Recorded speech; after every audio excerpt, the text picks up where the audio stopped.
Welcome in, welcome in, welcome in. Welcome in to the live.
What's up, what's up, what's up? How's everyone doing today?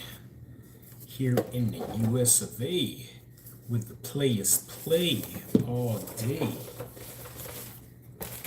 Yay, yay. Oh yeah, I got rhymes for days. You gosh darn right. You gosh darn right. Alright, hold on, wait a minute now. Alright. Let me situate this a little bit better here. Where's my record? Alright.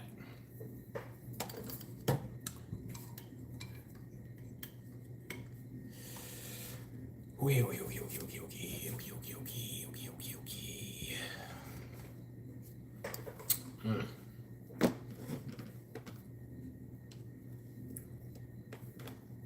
What's up, what's up, what's up? Yeah. Ooh, girl, you know what's up, and you know what I need. Ooh. Say what, say what, say what. Yeah, Hey, y'all haven't already, be sure to hit me with a thumbs up, like the live. I appreciate it. Thank you, y'all. Thank you. Much appreciated. I hope the quality is half decent, you know what I'm saying? Should be all right. But then again, I don't know. Hey, thanks for the thumbs up. I appreciate it. Hope the quality of the video is well too, you know? I certainly hope the quality of the video is well. I haven't been on live for a while, y'all, so y'all gotta bear with me, okay? I haven't been on live in a very, very long time. What the heck? Okay, here we go. All right. All right. Hey, thanks for the thumbs up. I appreciate it. Thank you. Thank you, thank you, thank you. What the heck? Oh my gosh. I'm not either. 216. Hey, hey, hey. What's going on, everyone? How you doing? Welcome into the live. I appreciate y'all for being in and hanging out. What's going on? What is going on? Let's see. I don't see any chats. Are y'all like not able to chat with me or what? I don't see any chats. Like what's going on? Are y'all able to chat with me? I don't see any words or anything. Usually I get some words. I don't know what's going on. So I'm hoping that y'all can chat with me. I don't really know what's going on, but nevertheless, be sure to like the live. You know what I'm saying? What in the world? Oh, come on. Why is this? No way. Okay, I was about to say, like, What in the world? Okay. Hey, what's up, everyone? Make sure this is working. All good. Okay. Bada bing, bada boom. Virtual items, reward policies. We're updating our virtual policies and creating a separate rewards policy to provide you with more information about the virtual items and reward you can receive on TikTok and how to get them. Okay, whatever. I don't care about that. Okay. Alrighty then. Now we are fully live on both networks for sure, for sure. This is how we do it. All right. Hey, how you doing? Welcome in. Hi, Munia. How you doing? Welcome in. Thanks for coming in. I appreciate you. How you doing? Welcome into the live. Be sure to hit me with a thumbs up and subscribe to the channel. I appreciate it. Reg, what's up, Reg G32? How you doing? Welcome in. Reg G32, where you from, man? Where you from, man? You got a lot of followers. You got 1,500 followers. That's what's up. You good? Killa Mola? Is that how you say your name? I did sub. I appreciate it. Thank you. Thank you for the thumbs up, too. Heck yeah. Rob Hernandez, what's up? Welcome into the live, y'all. How the heck is everyone on this beautiful St. Patrick's Day? Well, it's nighttime now, but how's everyone doing? Hey, sidebar, y'all. Is the quality of the audio good or what? What's up, Kelly Moon Chan? How you doing? Hey, y'all, thanks for the thumbs up and the subs. I appreciate y'all. You guys are cool, man. Thank you. Thank you for all of the thumbs up, man. I appreciate the support, y'all. Thank you, thank you, thank you. Much, much, much appreciated. I appreciate y'all so very much. Thank you. What is up? What is that? Hey, thanks for the likes. I appreciate it. The Alchemist. What's up, the Alchemist? Welcome back, my friend. Dennis, what's up, Dennis? How you doing? Stiff Dylan, what's up, Stiff Dylan? Sunhook, what's up, Sunhook? How you doing, the real Alchemist? How you doing? What you been up to? What you doing today? What's the good word? What is the good word for those of you who haven't already? Hit me with that thumbs up, okay? And if you're really about that life, subscribe to the channel. It doesn't cost you anything to subscribe to the channel. You know what I'm saying? I'm doing all right, brother. Just grinding out here. I hear you. I hear you, man. What's up, Mason Base? How you doing? That's what's up. So what did you do this week, bro? Anything fun and exciting or what? Young. What's up, James? How you doing, James? Welcome into the live. Hey, the Alchemist. How's the quality of the audio, bro? Is it good or what? I've been trying to fix some things, but I don't know. What do you think?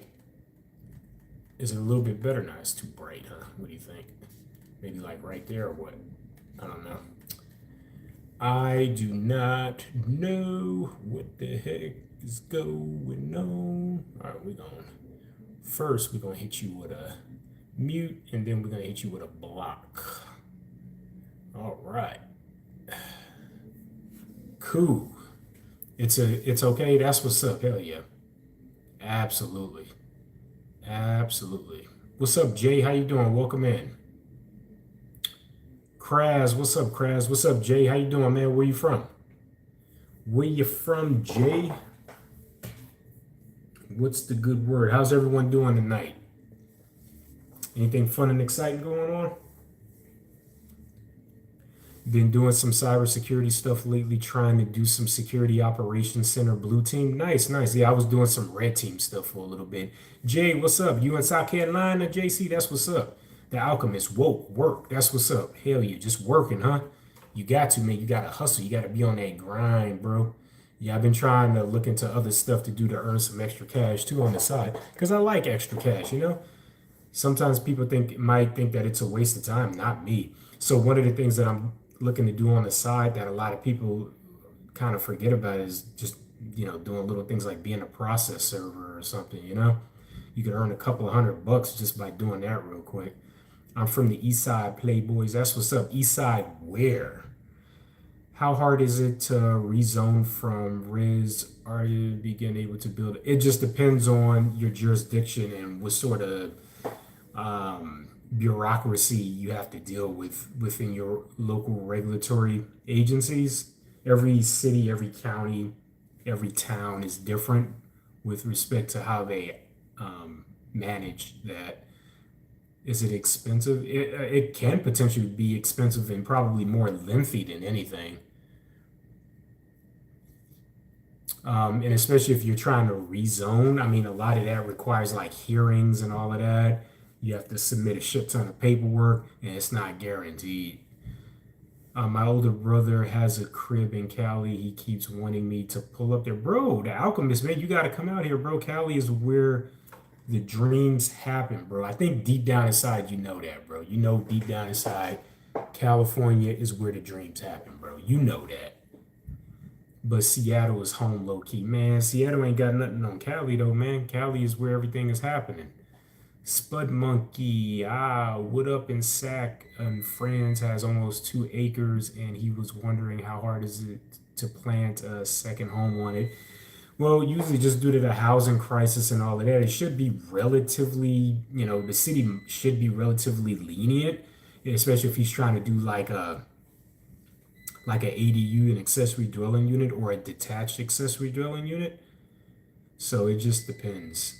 IO, what is JV deals? What is that? What is JV, like something Valley or what? But yeah, I don't know why some of y'all be thinking that I know every single acronym.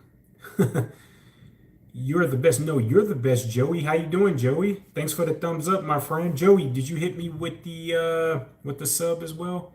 What's the current rate? 800 credit score, conventional. I mean, you might be able to find something good with that, but it also depends on your debt to income because you can still have a high credit score and still have quite a bit of debt. So it just depends on your circumstance, what sort of funds you're bringing in, what you're looking for, where you're looking for, what's your timeline. Not yet, man. What are you waiting for, Joey? That is free to do that, my friend. You gotta hook me up, man. ADUs can only be like 750 square feet, though. No, I don't know. I mean, it just depends on your jurisdiction. Some could be bigger, I would imagine. So again, it just depends. I mean, you might be able to build a whole second home. I don't know. Hey, thanks for the rose. I appreciate it. V builds and F. Thank you. I didn't see the rest of that. Whoa! Thank you so much for the live. Thank you. Thank you so much. I appreciate it. Hey, Joey, thanks for the sub, my friend. Thank you. Thank you, Joey. I appreciate you, my friend. Thank you so much for the sub. I just got it. Just popped up on my screen that you sub. Thank you so much. Much appreciated. Where you from, Joey?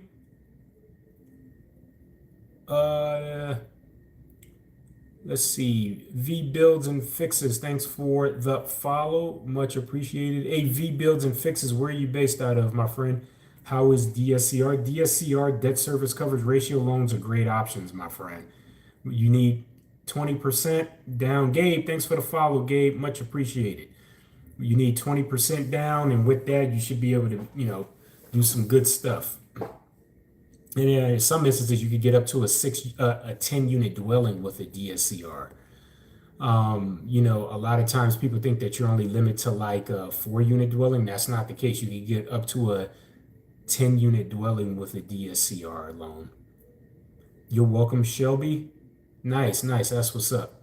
Heck yeah. Joey, what you got going on for the night? What do you have going on for the night? Hey, y'all, if you haven't already, be sure to follow the live and be sure to hit that like. I appreciate it. Thank you so very much. Abraham, what do you think about buying and renting out? Could be a good option. People do it all the time. I mean, simply put, yeah, it's a great idea if you play your cards right and you move with speed and intensity and you get what you need to put things in order. Hi, Spiritual T, how you doing? Oh, the gang is coming in. What's up, Cleo? How you doing? Cleo, Spiritual T, how y'all doing tonight? Welcome in. I hope y'all ready to have an interesting night. We about to get into some crazy stuff tonight. You know what I'm saying? I'm ready, man. I am ready to get into some crazy stuff tonight, for sure. For sure, Spud Monkey. Yeah, be sure to follow me, Spud Monkey. I appreciate you, man. Thank you. Thank you. Much appreciated. Hey, y'all, thank you for the likes. Y'all keep running my likes up, okay? Laying in my bed. That's what's up, Joey. Joey, what time is it where you're at right now? Man, But yeah, Cleo, I'm doing good. Cleo, just chilling. They were having a whole bunch of like St. Patty's Day festivals and block parties and all that all here in my neighborhood. So they had all the little streets blocked off. They had a bunch of like food vendors and like local pubs and breweries with beer and all of this other stuff. It was good. It was nice. I didn't attend it, but I kind of somewhat walked through it. It was interesting. I liked it. It's 1:50 a.m. over there. That's crazy, Joey. That's crazy. 10, 11, 12, 1. So, oh wow, Joey, you're like way on the East Coast. Are you like in New York or what? Kilo on oh 07. What are your thoughts on solar panels on roofs of family homes? It could be a great option and idea. It's just that, in this day and age, from what I understand, they don't offer quite uh, the same great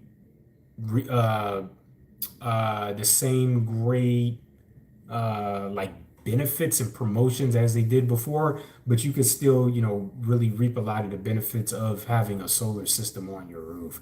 It's just that solar is expensive, but you can do it. It just costs a lot of money. And I wouldn't recommend getting it financed or anything because again, it's a lot of money. In some instances, if you want to just throw a couple of or a few solar panels on your roof, you might be able to find like used ones or something. You may be able to look into that, but yeah, they don't really offer any huge promote. It's not really heavily incentivized like it used to be to put solar on your roof. So, I mean, yeah, it's kind of hit or miss. I don't know. And it also depends on what area you're in too. So that's also a big factor. Oh, Joey, you're not in New York. I thought you were. Joey, why does your messages keep being retracted? What's going on? Why do they keep doing that to you?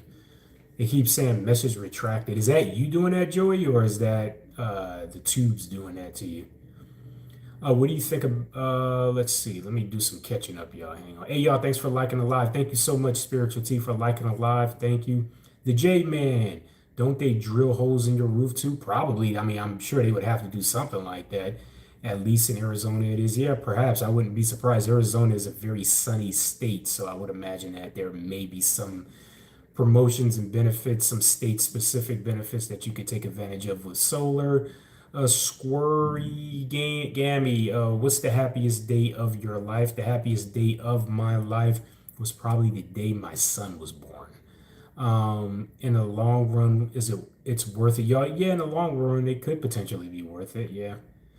TC Jarek, should I target a rural market or urban? Well, it just depends. I mean, urban, you're going to get more people eager and interested in wanting to rent, right? So it just depends on what you want. Whereas rural, you're probably not going to get nearly as much people who are interested in much of that stuff. I mean, that's just my opinion, but yeah, you probably won't get that much. Let's see what else we got here.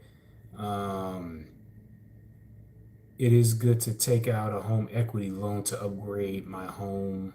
I'm in. Is it good to take out a home equity loan to upgrade my home? I mean, yeah. So V builds and fixes. Yeah, if you're wanting to put a little bit of sweat equity into your home, sure, why not? If you have no real plans on selling anytime soon, yeah, take a little, you could look into some sort of like delayed financing option, look into a HELOC or a home equity line of credit. You could, potentially do some upgrades, some capital improvements, and all of that little stuff, it's a big deal. It let's see. Let me do some catch up. Hey, thanks for the live, man. Thank you so much, V Builds. You just hooking me up with gifts, man. Thank you, man. Thank you so much, V Builds. Much appreciated, my friend. Thank you, thank you, thank you, thank you, thank you, thank you. And if y'all haven't already, be sure to share this live, okay? Share the live. Let's get the word out because we're gonna be chilling tonight. It is Saturday. We are chilling. And y'all may hear a little bit of music. They're partying all around me. There's a lot of people, like the streets are all full. There are like food vendors and all of that all around my condominium. So, y'all might hear quite a bit of stuff going on. Just fair warning, you know what I'm saying? Just in case. Let's see here. But yeah, I'm gonna try to, like, I guess drown out some of the stuff a little bit. I'll do my best, but hopefully this helps a little bit. All right. I don't know if y'all can hear that or not, but I put on some lo-fi hip hop.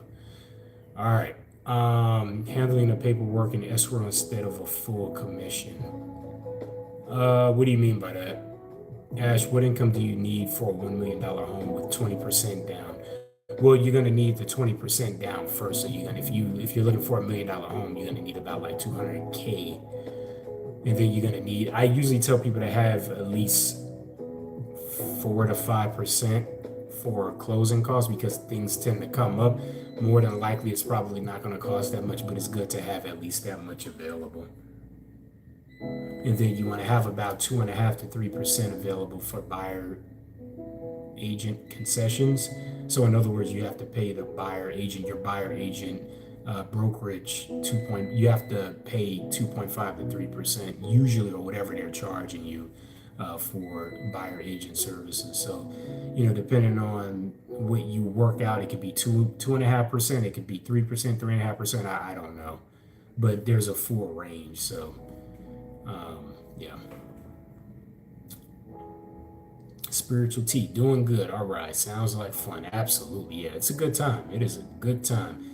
Is it good to? Okay, I already read that. Yes, V cool. Absolutely.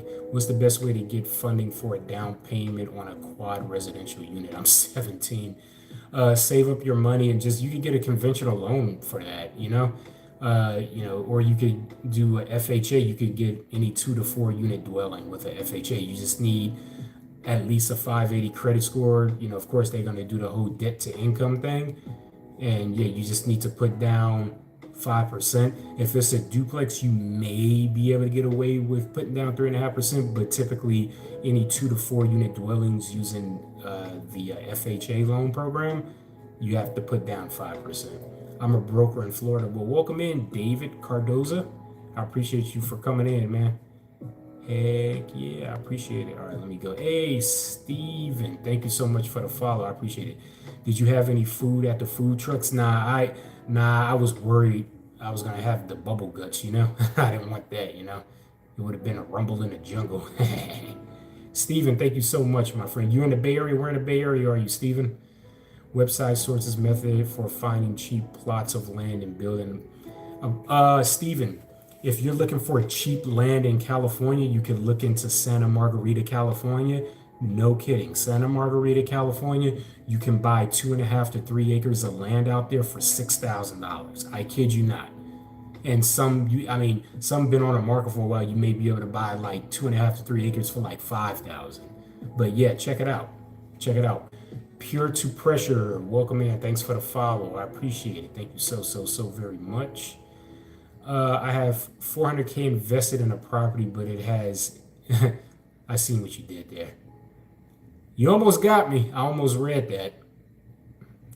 But nope, you ain't gonna get me there.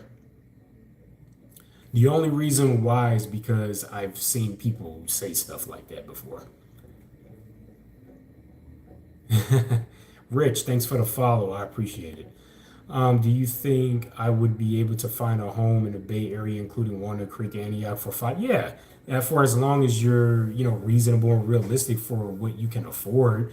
So, can you find a place for about 500K in Walnut Creek, Concord, Antioch? Antioch, absolutely. Walnut Creek, Concord, sure, you can, but you have to be a little more reasonable and realistic, especially if you want to live in like Walnut Creek and Concord. I'll give you an example. For the amount that you could get a large house for in Antioch, in Walnut Creek or Concord, you may be able to get like maybe a condo or maybe a house that needs a little bit of, TLC, But the goal is to get the property in your possession. A lot of people think that it's easy. It's actually not easy. You have to do quite a bit of work. So just something to think about.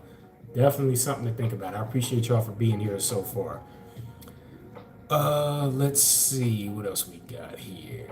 Thank you for the follow, MV, much appreciated. A 350, yeah, you could get a 350 house in many cities. I've seen even condos go for under 200,000, 150, 160, 180 for like a studio or something like that. A lot of people live frugal, simple lives. You could totally do that. No problem at all. No problem at all. Again, for as long as you're reasonable and realistic, I don't see why not.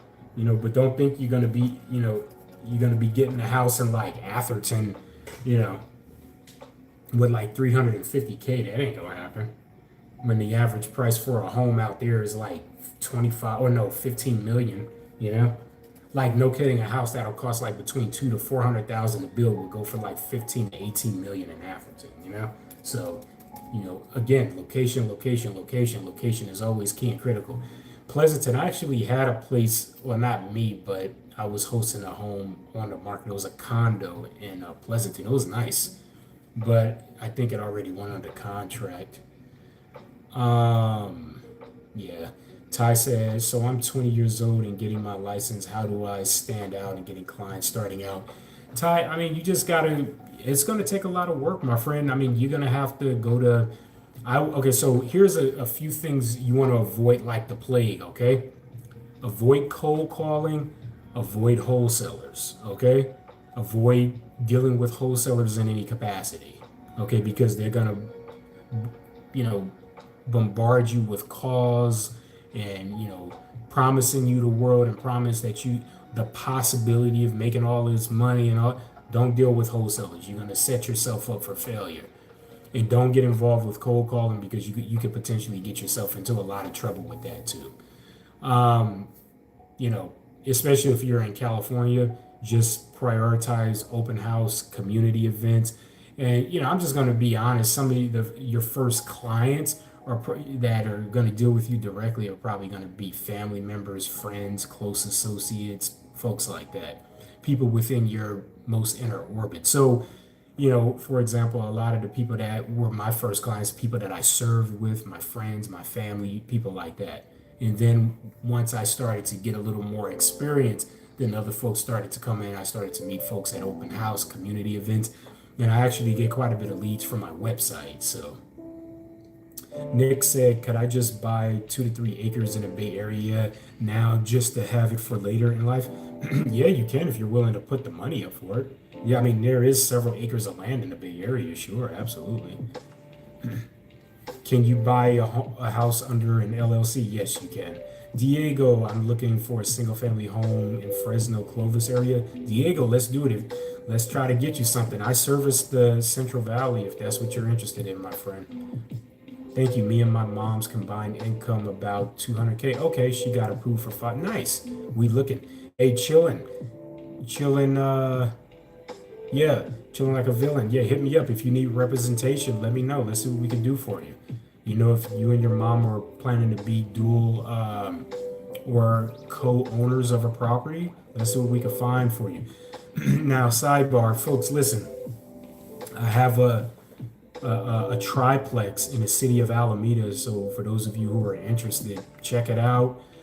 Tomorrow is the last day of open house, and then we're going to be accepting offers on Wednesday. Okay, so I'm going to be there in a buyer agent capacity. So in other words, if you need representation, I can help you. I'm hosting the open house for the probate agent. So the address is 1822 Clinton Avenue, Alameda. Again, 1822 Clinton Avenue, Alameda. Beautiful, beautiful triplex, 13,000 square feet parcel, 7 bedroom. I mean, the place is nice. It's near an estuary. I think they call that area the Bronze Coast or something like that. Alameda's Bronze Coast. Beautiful, beautiful community. So check it out. Check it out. It's listed for 1.6. Okay. So if you're ready, willing, and able, and you got 1.6 or so, or you're willing to submit a strong offer, let me know. We might be able to help. What do you mean, admire Izzy? What do you mean, can you buy a house under a business license? What do you mean by that? If you mean it, can you buy a home under a business? Yes, you can. Or under your business name? Yes, you can. Can you have it under your business? Yes.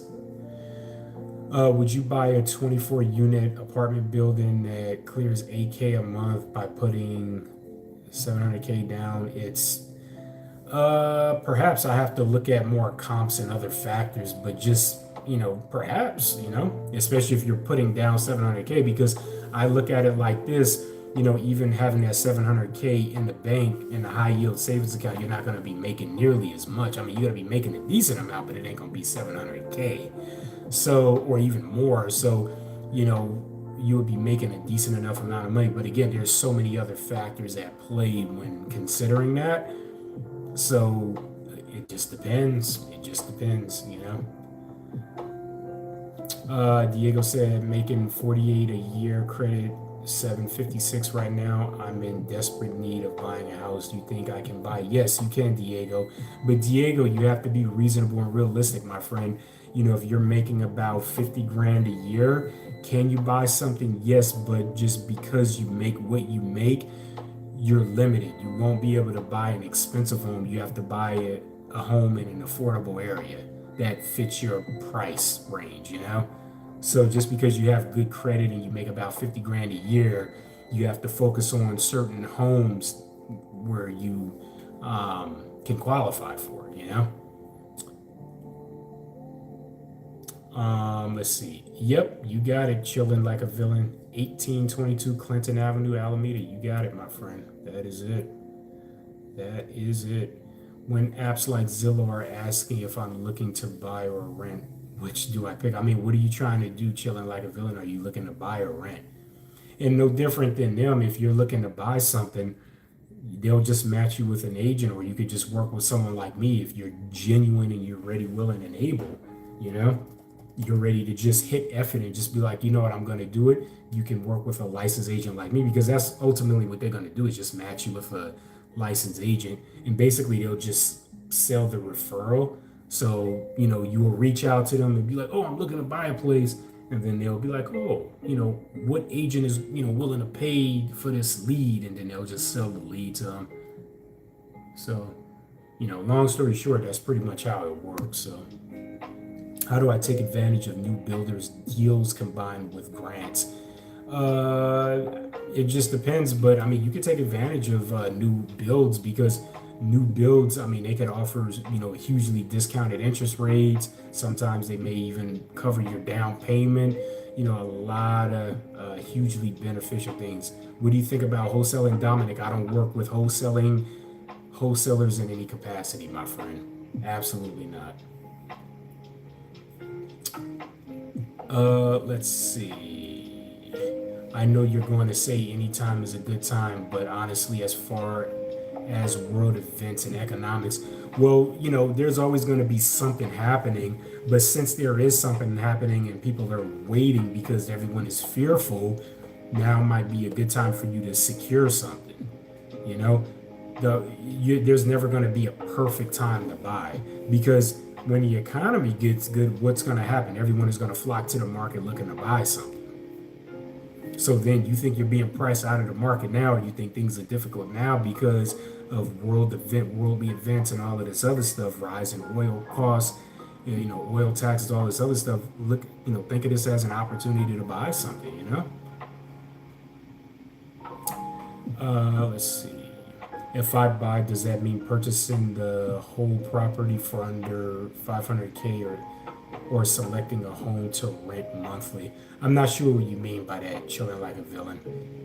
What's up, Dalton? How you doing? Welcome in. AD, what price house should I look for with 50K down and want to pay around 3 to 3? I mean, are you trying to get a house or a condo or a townhouse or a live work loft? What sort of home are you looking for? Clutch Hustler, thank you so much for the follow. Thank you. Mia, Mia said, Mia, that is a cool hairstyle you got there. Most I should look at spending for my second property if my home was 200K when I bought it. I don't know what your home is worth now, but you could look into some sort of delayed financing option. You might be able to, apply for some sort of HELOC or home equity line of credit. But people do it all the time. You can use your first home kind of like leverage to purchase a bigger and better home somewhere else, or just another home somewhere else, to expand your portfolio. That's something you could certainly do. Definitely an option, that's for sure. 600K, yeah. I mean, yeah, if it's worth 600K, you can speak to some lenders and see what they're willing to pay you out, but you may not even need to touch the equity of that home. Or if you need to, you could just pull out enough just for a down payment and closing costs. I mean, down payment, closing costs, and buyer agent fee. So you probably, because you're already a homeowner, you're probably going to have to throw down 20-35% for it because it's going to be an investment property. Your head reminds me of a Hershey's Kiss. Well, thank you. I appreciate it. You want to kiss it? Liam? What do you call a black man on a moon? What do you call it? What do you call a black man on a moon? Tell me. After Dark, Souls of Mischief, something like that. Yeah. Favorite food your mom makes? My mom. How's your day go, Dalton? Everything's going good, man. How you doing, Dalton? It's been a while, man. How the heck are ya? How's the loan market going for you? Is rental arbitrage a simple process, or is it difficult to start? Not my wheelhouse, my friend. I wouldn't know. Alex Lexi, what city are you in right now? I'm in the East Bay area. I'm in the Berkeley, Piedmont area. I just got a house a few weeks ago. Congratulations. We got a good one, but the rates are like 6.2. Yeah, that's perfectly fine. 6.2, whatever. Even if it was a little bit more, my whole thing is, at least you got the property in your possession. Once you get the property in your possession, you could take a step back, relax, and then figure things out. Later on, you can explore perhaps, doing some sort of refinance if that works for you, or if not a refinance, you could just pay a little, take advantage of little mortgage hacks. This is what I tell people all the time. Take advantage of mortgage hacks. It will change your life. You don't even have to refi, right? Your lender will do it for, and you don't have to refi. What do I mean by little mortgage hacks? Just pay a little more of what you owe, because essentially you're disrupting that minimum down payment. So let's say your mortgage is $3,000 a month, pay $3,100 a month, $3,200 a month, whatever you can afford, $3,050 a month. Just little things like that. That makes a huge difference in what you have to pay over the lifespan of that loan, right? You get a decent federal tax return or state tax return, though, half, 3/4 of that into the equity of your property, or betwixt the equity and the interest of your property. That's going to make huge, significant differences. They're going to essentially drop your mortgage rate. So you pour a little bit into the equity of your property, and you could even do it to the interest. It helps on both fronts, but you really want to target the equity part. Or you could just let them divide it amongst whatever they deem is appropriate. But most of the time, it's just good to just pay extra and just let them divvy it up between the interest and the principal.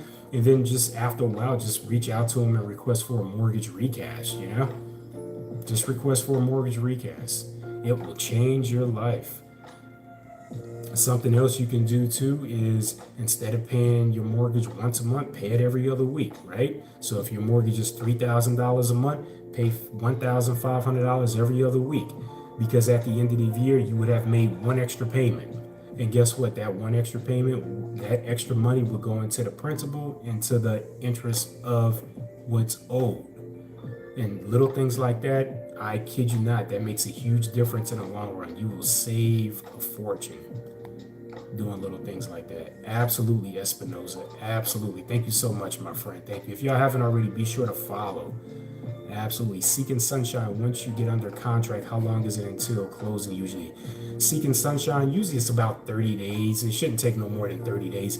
If it's a commercial property or something more complex, it could take significantly longer. Sometimes it could take, 2 months, 3 months. It just depends on the complexities involved with it. In some commercial deals or even 1031 deals, 1031 exchange deals, but specifically commercial deals. Like, for example, folks who are applying for SBA loan, SBA takes a really long time. So you would be having to deal with SBA, and then they're strict too. And then they're gonna want you to do environmental and all this other stuff. That takes a very long time. And that's why with commercial, a lot of times if you're dealing with a commercial agent like myself or another commercial agent, we're going to be charging you a little bit more for buyer agent fee. So, just keep that in mind. I charge between 3 to as much as 7% for buyer agent fee for commercial, depending on the length of time, the complexity. So, yeah. You have such a calm energy. What city are you in? I'm in a Berkeley, Emeryville area. Berkeley, Emeryville, Piedmont area. I appreciate it. AD, 50K down, looking to pay. Okay, I already read that. Oh, no, I didn't. AD, 50K down, looking to pay 3,000 to 3,500 a month in the Bay Area or Tracy. What price house should I pick? I mean, an astronaut, you racist. That's funny. So AD, I don't know what your debt to income is. I don't know what your credit score is. I don't know what your employment status is. There's a lot of factors. I don't know the type of home you're probably interested in. So, all of these factors are things that would be taken into consideration.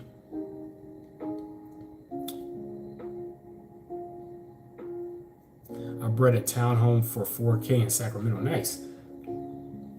Congratulations, my friend. User 3880 said, Unc, do you come with the house? My grandma's asking. I mean, I don't know. It just depends. How much money she got? I bought a townhouse for, oh, nice. That's what's up.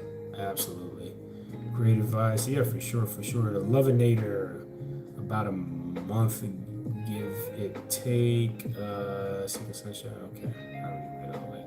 Hey, from Castro Valley. What's up? Welcome in. Welcome in from Castro Valley. Welcome in. I actually have some good friends who own a shop in Castro Valley. I think off of Castro Valley Boulevard and what is it? Redwood Road? Is that the other street? They own a shop over there, a retail shop. We just closed on our house in Menifee, Cal. Wow, Sam, I am. Wow, Miss Lady, how you doing? Congratulations. I bet that's exciting. You truly have the best view. Oh, thank you so much, Cleo. Yeah, it's so nice and chill, isn't it? Yeah, sometimes I just wake up in the morning, and I have my coffee, and I'm just, especially if it's raining or something, I'm just relaxing. I don't have nothing on. I'm just relaxing, just peace, peace, tranquility. Sometimes I may go downstairs, go to the gym for a little bit because we have a gym here, and yeah, I may go to the gym. So, does CBRE or any top firms hire straight out of college? Josh, yeah, actually they do. They have great mentorship programs. But CBRE, that they're hugely commercial.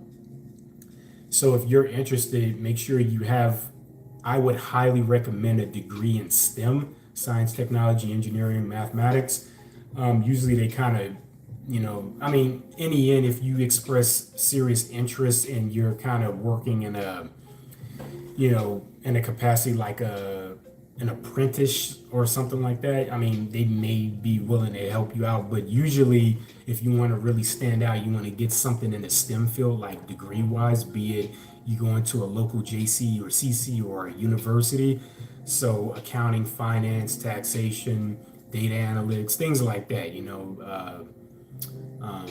engineering, they love stuff like that. Civil engineering. Alonzo Chavez, what's up? How you doing? Serenity, absolutely. I'm all for tranquility. You know what I mean? Can you explain owning properties and renting with Section 8? Anthony, I mean, I can, but I wouldn't just limit, Section 8 rentals because you're kind of limiting yourself. And that comes with a unique host of issues that you may want to consider. Banda Edwin, thank you so much for the follow. I appreciate you. Thank you. But yeah, you don't want to overly focus on Section 8 because, again, that comes with a whole host of issues that a lot of people I don't think are fully ready for. Because, a lot of people have this misconception that, oh, I'm going to get max market rates for a Section 8 unit, but then they don't understand or can't really comprehend that you're also getting Section 8 folks, which means if and when they have to move out of your place, they're known to trash places too. That's just the realities. They'll trash your place because it's not their property and they don't really care typically that it affects them. And you may make a decent amount of money, but then you have to pour tens of thousands of dollars into getting the property put back to normal, renovated and restorated and all this other stuff. So but I would just say don't just limit to Section 8 people, just, focus on everyone, If you just happen to get a Section 8 tenant and you think that you could trust them, fine, but don't just limit it to Section 8 people because you think you're going to be making more money. I wouldn't recommend that because if you just overly focus on that, again, you're going to have a unique set of issues that's going to come with that, just focusing on Section 8 folks. So,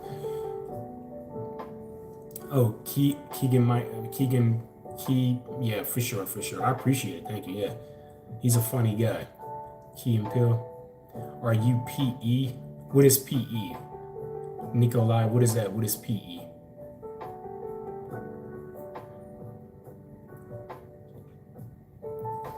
Is there any possibility of like 1,500 to 1,600 a month? Yes, it's a possibility. Short answer, yes, it's a possibility.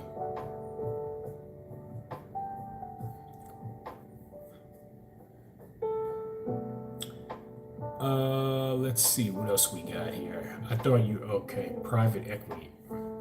Oh no, am I private equity? No, I'm not private equity. Nope.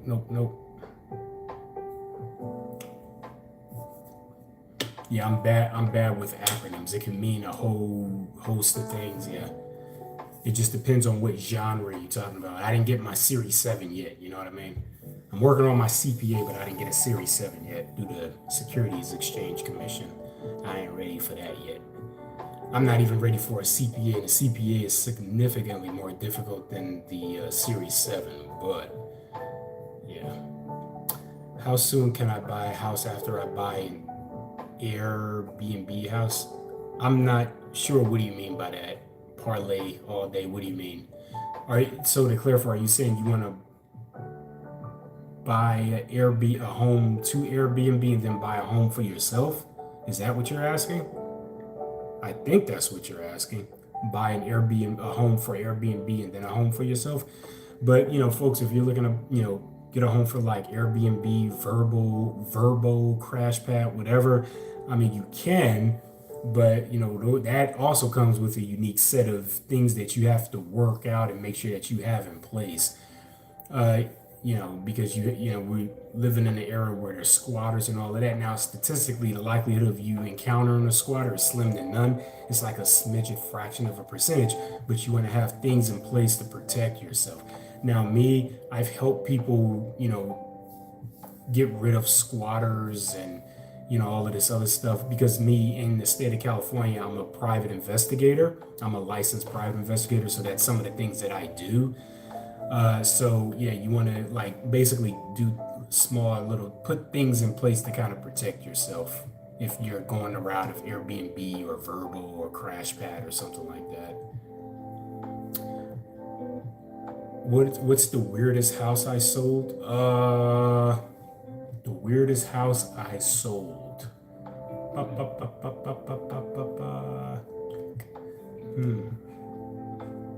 I don't know. None of the houses were really weird. I don't know. They were just interesting, but none of the houses were weird. Ooh, spiritual tea. That's a good one. But spiritual tea, I would probably say it depends on where you're going with the laundromat. So if you're getting the laundromat and you're getting the building too as a purchase, sure. But if you're renting the laundromat, duplex all day. Now, if you buy the laundromat and you're using the laundromat to pay for your commercial mortgage, huge up, because what you're doing is you're steadily building up your financial portfolio. So that's a huge come up. You don't want to be leasing from someone else and getting them richer, and especially commercial property, because what happens, spiritual T, is like, you get into something like that, you're at the mercy of the owner, because, they don't operate within the same confines and restrictions as residential property, especially in California. Like, commercial and residential are distinctively different. So, it's, yeah, like you are at the mercy of the owner when it comes to commercial property. That's just how it is. That is just how it is. They don't have to operate on the same restrictions as residential. Yes.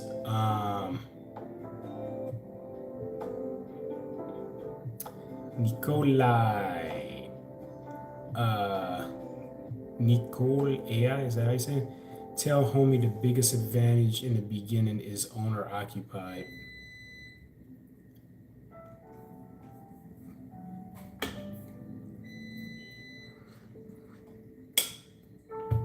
Yeah, owner occupied could potentially be the biggest advantage, yeah. Biggest advantage, yeah. Because they typically would move out. Army veteran, Washington State realtor. What is up, Nick Tolson? How you doing, man? Welcome into the live. Be sure, y'all folks, if y'all haven't already, be sure to like the live more. And be sure to follow me. Be sure to follow me. You know what I'm saying? I think the Airbnb question might be more of a lending type of question. Yeah, I'm not really sure. I am not really sure. It's kind of hard to say. But yeah, I mean, Airbnb, in some cities and everything, Airbnb could be limited, it could be restricted, it could be banned. So, for example, in San Francisco, where Airbnb is headquartered, it's banned out there, or they don't allow it anymore. So, and Airbnb still operates out there, and that's their headquarters. But it's like, oh, by the way, you can't do Airbnb out there. It's very strange. Let's see. Hey, what's up, Darius? How you doing, man? Welcome into the live. Darius in the... All right, y'all. I'm about to hit y'all with an air horn because we got Darius in the house, all right? What's up, Darius? How you doing, man? Welcome in, brother. Good to see ya. Good to see ya, brother. What you been up to, Darius? What is the good word, Sir Darius? How you been doing, bro? I miss you, bro. I haven't seen you online in a while, man. How's it going? He ain't got no love for Icon Advisor no more, man. What happened? Coco the Great 88 said, would you take a wholesaler on as a mentee if they wanted their license to eventually become broke? I don't know what that means, but no, I don't deal with wholesalers in any capacity, my friend. Yeah, I don't deal with wholesalers, brother. Set up your own property and put it in a holding company. Yeah, that could, Nico, that could work, but that may, it just depends on the circumstance and where you're going. A lot of people think that might, sometimes that sounds good in theory, but not everyone is there, and not every, you hear this misconception where it's like, oh yeah, go file for your articles of incorporation or whatever, put it under an LLC or whatever. Maybe not. A lot of lenders tend to, you can't, and also you probably won't be able to take advantage of the same purchases as it was under your name. So for example, if you had an LLC or something like that, a lot of lenders, 3%, 3.5%, they probably won't do it for you because it's under an LLC or something. So let's see, Rafael Rodriguez, if you own a lot of property, do you own it all the way to the center of the earth? Ooh, good question. Probably not. Probably not, no. Coco the Great, thanks for the follow. I appreciate it. Oh, for sure. So you're trying to be a broker. Broker is a long ways away, so you're trying to go from wholesaler to broker? That's a long way away, my friend. I've been offline working on some things. Nice. Darius, care to share what you've been working on, my guy? I miss you, bro. You got to share with me, bro. I'm your older brother. You know what I mean? You need to share things with me. Y'all, that's my young brother, Darius, right there. He's he's a very shy guy, but he's a realtor out of another state. He's in Ohio. Let's see. June, do you all hear the loud noises getting off near Oakland? Yes, I did, June. Yes, yes, yes. It sounded like fireworks or something. I didn't know what it was. Because anytime I hear stuff like that, I immediately think, oh shit, is that Iran? You know what I'm saying? Did they launch some Sahad drones at us or something like that, or whatever they call their drones, Sahid drones or whatever? I was like, oh shit, you know? Yeah, exactly. Cleo Hosos, that is a huge F no. Coco Bananas, what's up? Absolutely. Cleo, you gosh darn right about that. Global Associates, thank you so much for the follow. Much appreciated. You misread what I'm looking for. You're looking for a mentor? Is that what you're looking for? Is Prop Stream a good platform? I'm not familiar with Prop Stream, sorry. Kenny, go bingo. Oh shit, ADUs or additional rooms, add-ons, etc. What's your opinion regarding increasing home value? I mean, for as long as you have the means, I would highly recommend, putting a little more sweat equity into your property.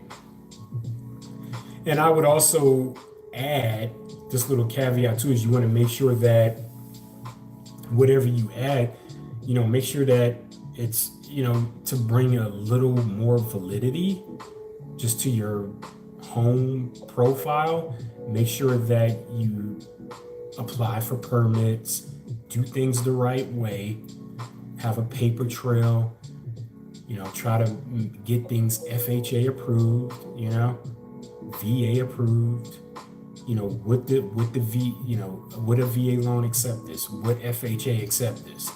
Because the moment you start reading that, it becomes more difficult, because now the pool of people who can qualify, if and when you ever have to sell your home, it diminishes. So you want to make sure that you can, these other loan types can qualify for your property.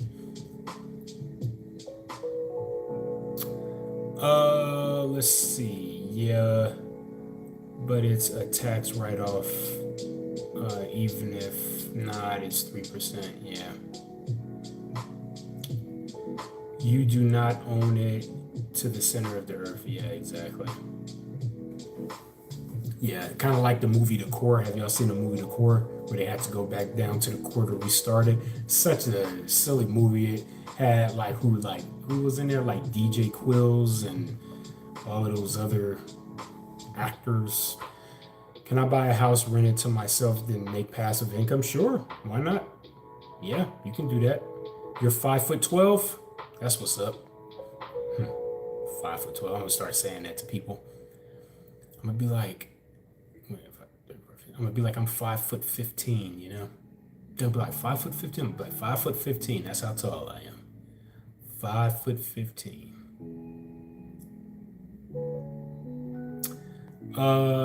Yes, and document it all, and you can write off all the money. You absolutely, Nico AI 444. Absolutely, you can write it all off. Absolutely. Thank you for your detailed response, sir. You are welcome. You are welcome. Thanks for hopping in and hanging out with us. I appreciate it. Air Force here. Just a second, what is it? LT, are you a lieutenant and PCS soon to San Antonio? Should I go over my BAH or stay with it? Ooh.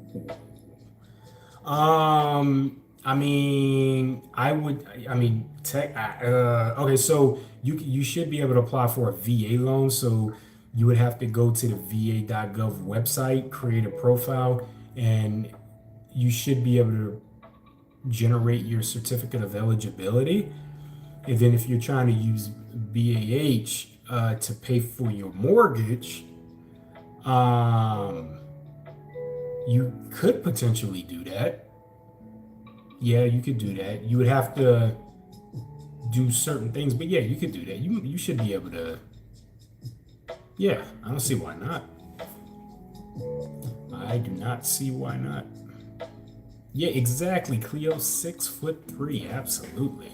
That's how tall I is. 75 inches. Or 75 centimeters. No. Yeah, 75 inches. What am I talking about? Yeah. 75 inches. No, inches. Okay. Let's see. Thank you, VLK. To buy tile and stone. Any tile remodeling, contact us. No, we ain't got none of that. Licensed and bonded for sure, for sure. Thank you. All Bay Area and Peninsula residential and commercial. Nice, nice. That's what's up. Pal Omo Tile and Stone. Do you ever go live? Kenny Go Bingos. DLM, what's up? How you doing? Darius, that's okay that you're 5'7", bro. That is all right, man. Darius, do people do they? I'm not gonna say that. I was about to talk shit, but never mind. I ain't gonna say it. I am not gonna say it. What do you think about the 375 arm? Let's see. Aldo Cornejo, what's up? How you doing? Welcome in. I mean, it could. I mean, I haven't really heard too much about it, although. But I mean, if you want to use an adjustable rate mortgage, you could do that if that works out for you. You had a lady over and she was taller than you. How tall was the lady, Darius? That's okay though, Darius. You know, that is all right. Cleo, you 5'6". Damn, you might as well tell people you 5'7", Cleo. I got videos of the best jobs I've done here in San Jose. Yeah, that's cool. That's cool. That's what's up. Very cool. How do you feel about wholesalers? I don't deal with wholesalers and wholesaling in any capacity, my friend. Angel B closing, we don't deal with that over here. Izzy, what's up? Izzy, Rob with Skinny, what's up? How you doing? Welcome in, bro. What is up? What do you think about the lady I had over being taller than me? I mean, I think it's cool. Hey, thank you for the heart, me. Much appreciated. I mean, I think that's really cool that you had a lady over, Whatever, she's taller than you, whatever. I've dated a woman that was taller than me before. I remember I dated a woman that was 6'5" before. She was already ready to marry me, I'm like, nah, I'm good, I'm good.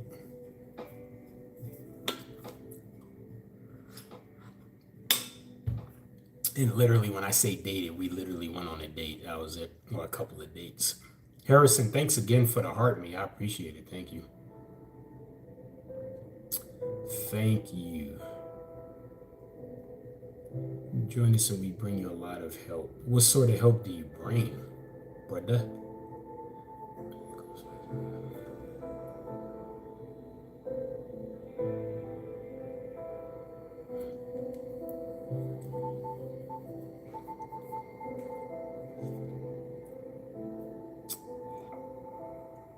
Did you ever use a house you're selling to link up? No, absolutely not, Adrian Hernandez. Absolutely not.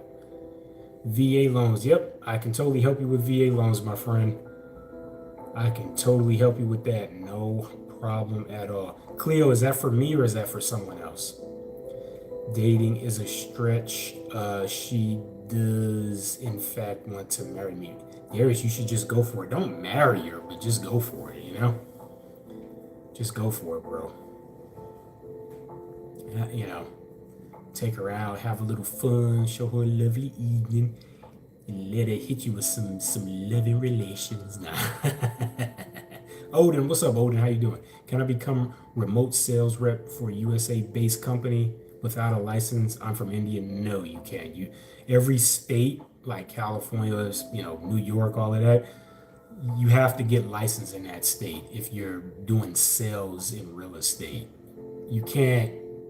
You have to be licensed. And if you're not from this country, you don't even qualify to sit in for the license. You have to be licensed in this country. And every state regulate their licensing different. Clouds, what's up, Clouds? How's it going? The Black Hammer, what's up, The Black Hammer? How you doing? KH Bubble said, is the sales exam difficult? What do you recommend using to help study? One of the things that I would recommend is to focus on state-specific material. Don't go for like this bizarre universal real estate material because it's gonna, it helps a little bit, but especially if you're trying to be licensed in states like California, Nevada, Washington, D.C., New York, Texas, Florida, places like that, you need state-specific material because especially in California, because California has the most difficult real estate exam in the nation. So you have to focus on state-specific material. What happens is people overly focus and study general real estate information, which again is helpful, but it doesn't really prepare them. And then when they go sit in for the exam, like 70-80% of the material that's presented to them, they'd be like, I've never seen this before. What is that? What is that word? What is that term? What are these laws?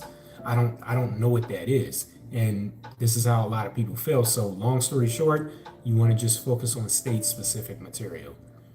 And if, not gonna lie, if you're studying, like once you're studying, and if you're scoring anything less than 95% on the practice exams, do not go take that test. More than likely you will fail. I don't care if they say, oh, if you're scoring at least 80 or 90, you'll be okay.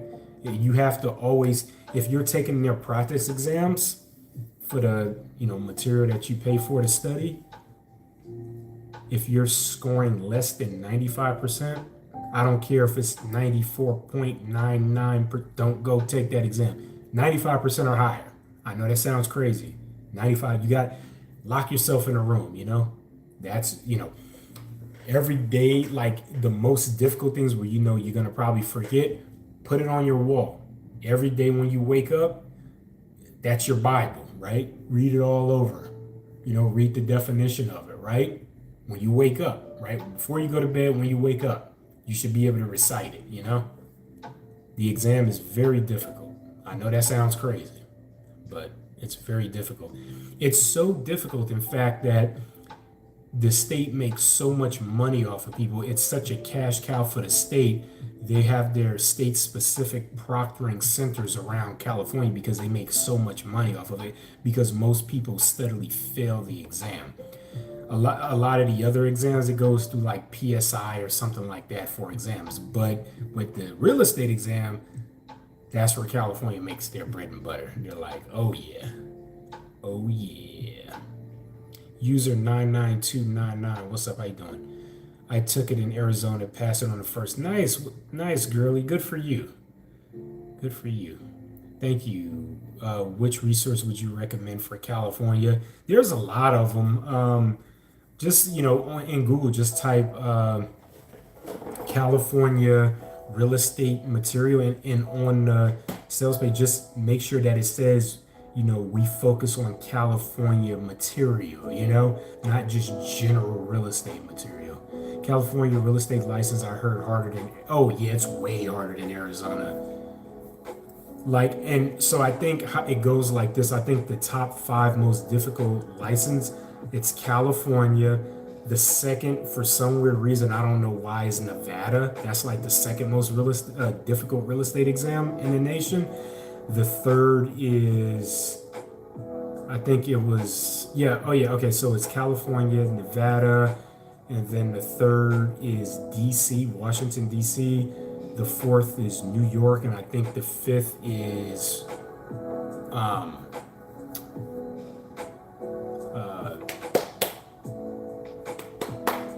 Texas. Shit, I couldn't think of Texas, yeah. Darius, you ever had someone you met for a showing to engage in adult activities? Nah. Nope, never. What about you? Have you? It was like, what can I do to get this property that you can help me? You gonna knock off a percentage, Nah, I haven't had nothing like that, Thoughts on the mansion tax? I don't know what that is. KH Bubbles, thank you for the follow. I appreciate it. I'm trying to figure out if that's the Bay Bridge behind you. It could be. Could be the Bay Bridge. What do you think? You think it's the Bay Bridge or what? It might be. Not saying I did, but do it. Okay. What are the benefits of it? Do tell. Confirmed fraud. Oh yeah, Josh? Do tell. Let's hear Josh. Oh, by the way, can y'all hear the music in the background a little bit? Give me a thumbs up if you can hear the music in the background. Hey, Darius, thanks for the heart meet, brother. I appreciate you, man. Thank you. Darius, bro, when you gonna come to Cali, man? All right. Thank you, Kenny. I appreciate it. Thank you. These are so good. I got these from the grocery store. Sidebar. Cashews dipped in chocolate. Oh my gosh. I've never had nothing like this. It's so good.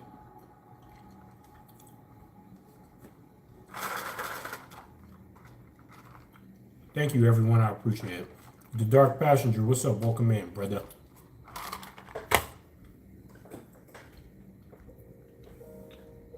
So addictive.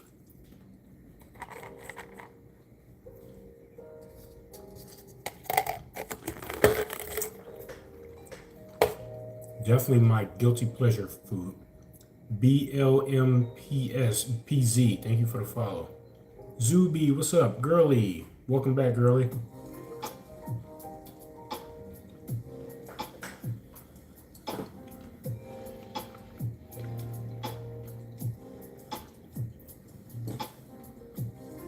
Pace, what's up, Pace? Welcome in.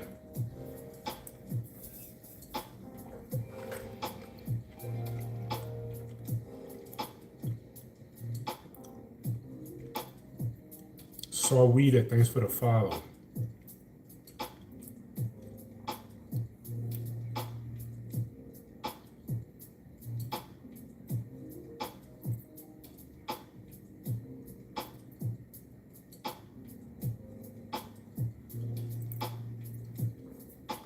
Tristan, what's up, Tristan? Welcome in. Rosie Rose, what's up? What's up? What's up?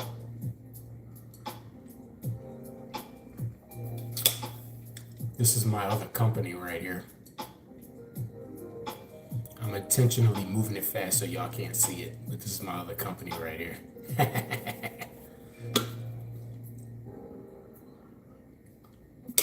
Oh man.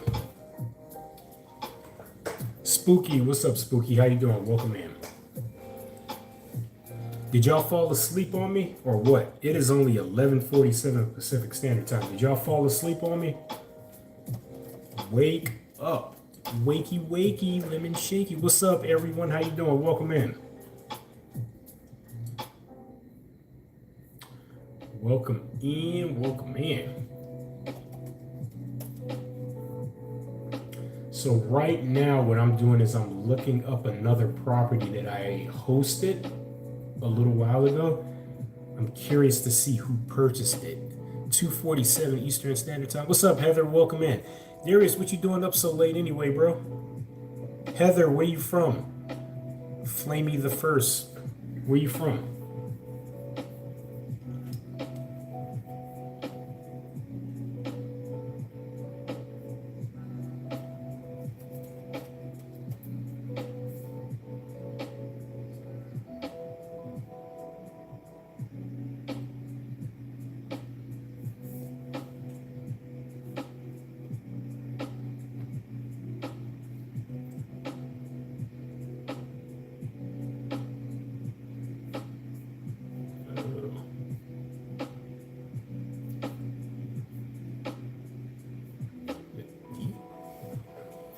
Took the lady back to her car. No kidding, huh? Wow. Not interested anywhere in California, especially after the new savings tax law they want. Well, I mean, that's fine. California isn't for everyone, but me personally, I'm perfectly fine with paying taxes to live here in California, to have immense resources, to be protected by one of the most stable infrastructures in the nation, the fourth largest economy in the world, plentiful resources. I'm okay with all of that. I'm okay with sales tax. I'm okay with all of that. I'm okay with savings tax. I don't care. Let them tax my savings accounts. What you're engaging in is nothing more except for California derangement syndrome. You can't help it. Oh, they're going to tax your savings account. I ain't got money. It doesn't matter to me anyway. What are they going to tax? And guess what? If they tax your savings account, here's what you do.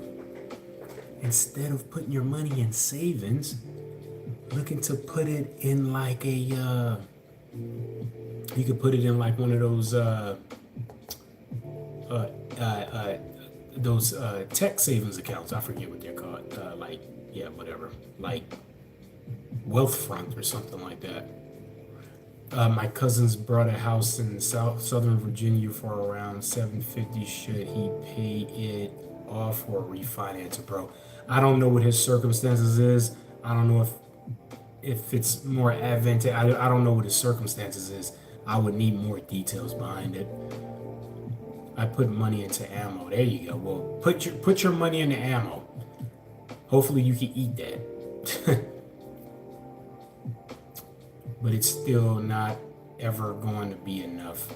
I mean, you could put your money in ammo if that's what you think is going to bring you, you know, safety and security and all of that. That's perfectly fine.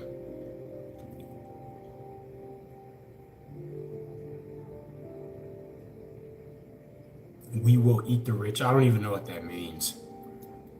Josh Sly, what's up? How you doing?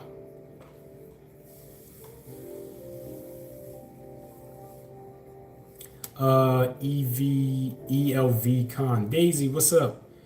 Do you have a military background or anything like that? Military or law enforcement or anything like that, my friend? You had anything like that? I don't know what that means. What do you mean you're gonna eat rich people?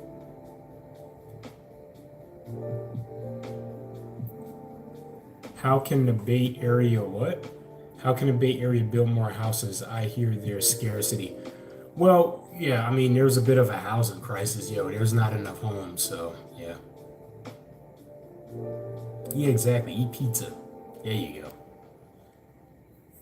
What do you think is the better thing to do, like safer financially? Just him continuing to pay what he's paying. And if he's able to pay it off and still have, you know, significant funding afterwards, then sure. But if by paying it off, it would essentially zero out his bank accounts, that's probably not the ideal route to take. Oh, you've been arrested 9 times? Okay. That's cool. That's cool. Well, I was in the Marine Corps for several years. I have a decent enough military background. I'm pretty well off socioeconomically. I guess some could say that I'm rich. You think you could eat me? Semper Fi, do or die. Yep, you're a no threat. Yeah. Yeah. How do you know I'm not a threat? Do I look like I'm not a threat?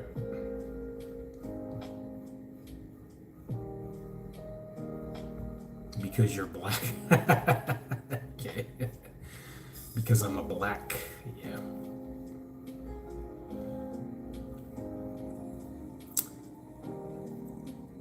I just want to know you just said you're rich. No, I'm not rich. I was just saying some. So the point I was saying is some would say like you say that I'm rich. I'm not rich. He's just baiting you. Yeah, I know. He's just being a troll. That's all. You're no threat because you're a black. Okay. Quick question. Hopefully I can give you a quick answer. What's up?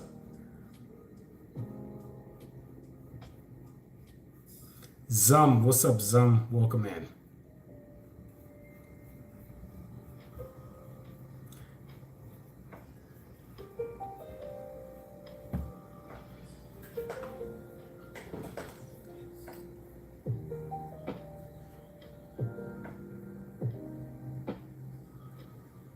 Did that home sell it, or it must be still under contract? Yeah, it's definitely still under contract. Oh, is it back on the market? Oh no, it's pending. Okay. Yeah.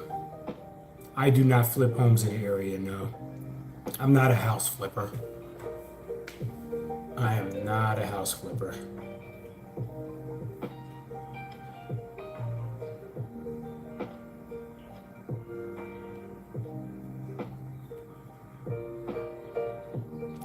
I bet the housing market is hot in California where the rise. Yeah, it's pretty hot out here in Cali. Definitely a hot market. Definitely a hot housing market without a doubt. S, what's up, S? How you doing? What kind of glue do you prefer to consume? Elmer's? I haven't heard of Elmer's since I was in elementary school. Elmer's, oh my gosh. Or Office Depot home brand, oh my gosh. Office Depot store brand, oh my god. I remember when Office Depot used to be called Office Max. Actually, no, they were separate before. Near me, I remember there was literally a Office Max and a Office Depot right next to each other. That was crazy. And then I think they merged or one acquired the other one, and then one of them closed, but the other one stayed. I think it was Office Max that closed, and then Office Depot stayed. I think they're actually still there even to the day. Damn. Big Dog, what's up? What's up, bro? Can I help you set up your signs on the weekend looking to get extra cash?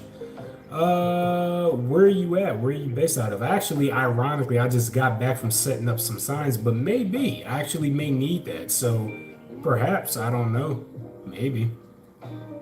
It won't be a lot of cash, I might be able to throw you some, depending on how good you do, but San Fran, I'm in the East Bay. I don't have anything going on in San Fran. But if you're willing to travel here to the East Bay, maybe. Got any fixers? Yeah, I actually do. Yeah, I do have a fixer. 1822 Clinton Avenue, Alameda. 1822 Clinton Avenue, Alameda. It's a triplex. It's listed at 1.6 milli. So if you're interested in that, let me know.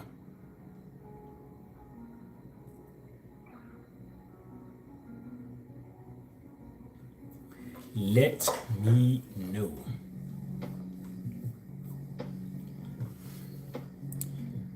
Big Dog, how old are you? Bro, trying to hustle, respect, yeah. I mean, that's a lot of us. We're all just trying to hustle, I'm not trying to hustle people, but I'm just hustling. Keep hustling. Keep rolling. Damn. Will Gen Z, especially 2000 kids, be able to afford homes affordably in Southern California without inheritance? Yes, hotball, they will. Absolutely.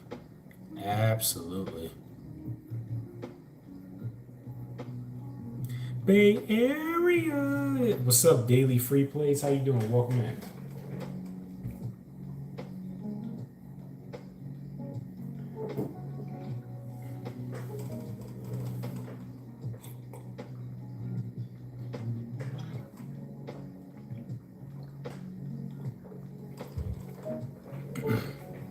Market slow in the Bay Area? Not at all, LA Flame. Absolutely not.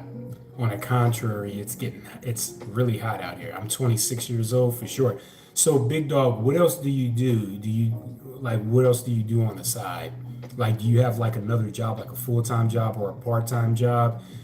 Do you have because there are other things that I may need help with that I might be able to help you with, but I just need a better idea of your background, your work experience, things like that. Like, do you hold any special certifications or licensing in anything? Do you have a high school diploma?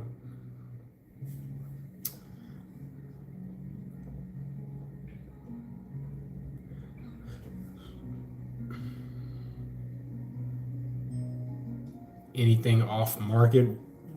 Yeah, we have things off market, but what's the difference between something being off market and on market? Is there something specifically you're looking for? The reason why I ask is because a lot of the off market stuff that we have, it's still expensive. You're not going to get a deal with that. It's just that these houses are very luxury and they don't want just agents bringing prospects there. They want to have a strict vetting process. Some of the houses that we have that are off market, they're millions of dollars. So, what are you looking for? Just saying off market, I don't, that doesn't mean that it's going to be cheaper. That doesn't imply being cheaper. I think that's the misconception. How many tenants do I have? I don't have any tenants.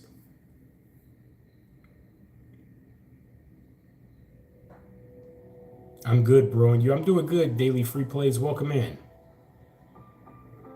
Welcome in. It's hella funny. Darius, you going off, Darius. That's what's up, Darius.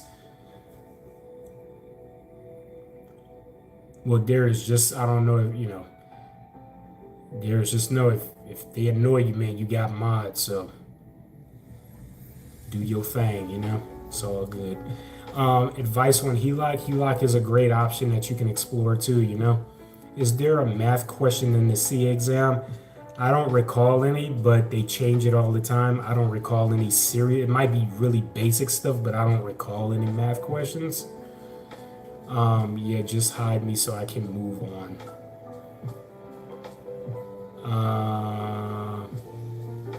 Let's see.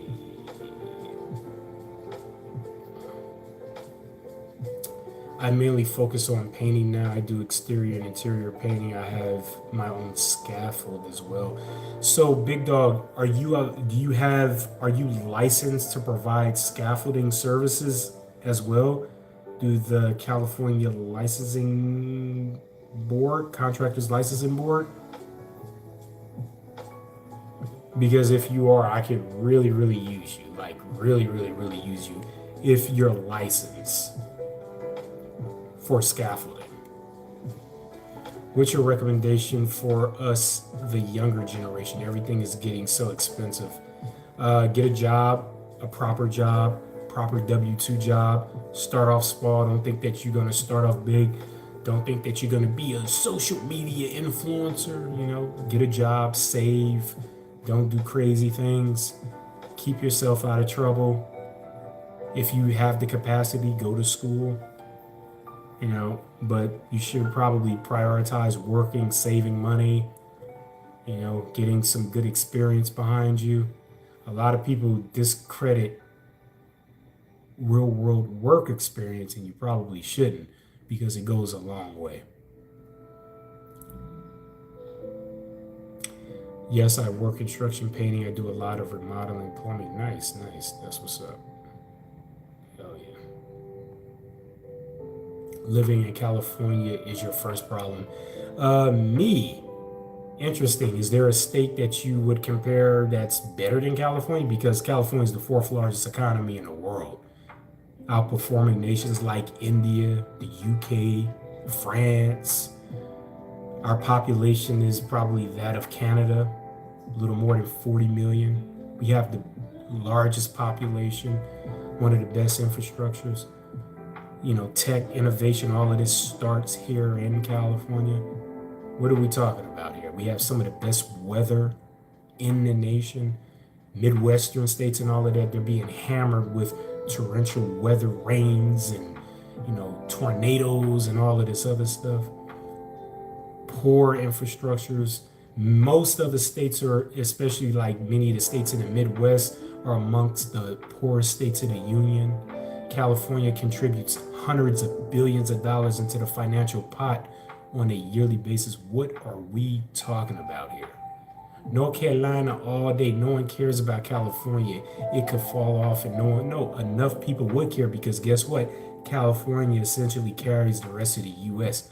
I'm sorry to tell it, but North Carolina ain't nowhere close to California, my friend. We're in a league of our own.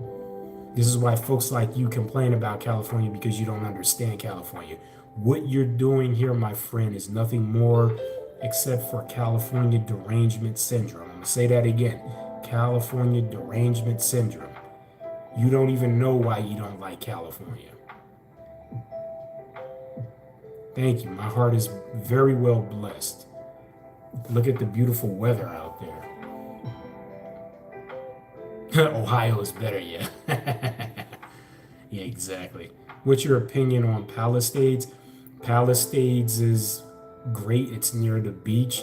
They suffered a terrible fire, you know, but the state stepped in, helping the families rebuild. They're upgrading the infrastructure, they're upgrading the area. You know, the Palisades is interesting, and one of the reasons why I was sharing about the whole wholesaling thing dilemma was, you know, a lot of these families were vulnerable, and you had a lot of wholesalers and folks trying to essentially finesse and scam vulnerable people out of their parcels in the Palisades because this is very, very, very valuable beachfront, oceanfront real estate. So that was pretty sad, you know. Very, very sad. But the Palisades, beautiful, beautiful area. I'm licensed in Florida, and I do want to make it as an agent. I mean, for as long as you continue to strive for it, you shouldn't have a problem with it. I want to make at least 70 to 80K a year as a, yeah, you should be able to do that, if not more, you know. I don't know if it's possible. Anything's possible. And I mean, your range, I mean, that doesn't seem, you know, unrealistic. But, you know, with real estate, it's hit or miss, you know. I would recommend if you're just trying to steadily hit 70 to 80, just get a normal W-2 job and just do real estate part-time. Because real estate isn't guaranteed. Like even me, I do real estate part-time. I don't do real estate full-time. I do it part-time. I still do relatively well with real estate, but I do it part-time. I have other things that I do full-time, consistent. I make really good, but I have consistent employment. I have full benefits.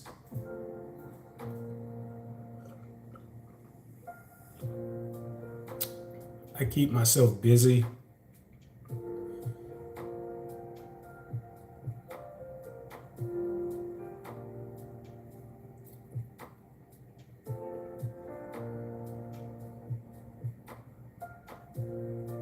I love California, but I live for Vegas, double the size compared to Cali houses. Yeah. And I mean, you know, California, and here's the thing, California, you could find bigger places in California. It's just that where are you trying to live? What are you looking for? California is a huge state, you know, it's huge. In California, there are 58 counties. In these 58 counties, there are hundreds of cities and towns and unincorporated areas. You have to go where you can afford. So I'll give you an example. You know, you know, for the price that you might pay for a studio in Beverly Hills, you might be able to go out to the Central Valley and buy a huge home. It's Beverly Hills. Location, location, location. Similarly, you know, you live near the Vegas Strip, it's probably going to be a hell of a lot more than living in like North Las Vegas or on the outskirts. Again, location, location, location. What's the best smaller town for a young family in the Bay Area? You're looking for a town or a city? I mean, if you're talking about the best, Atherton, if you could afford it. But the average cost for a home in Atherton is $15 million. But in terms of a town, that's one town. Another town, excellent schools and all of that, similar to Atherton, would be Ross. Ross, Ross. Again, beautiful town, but you're going to be paying a lot of money.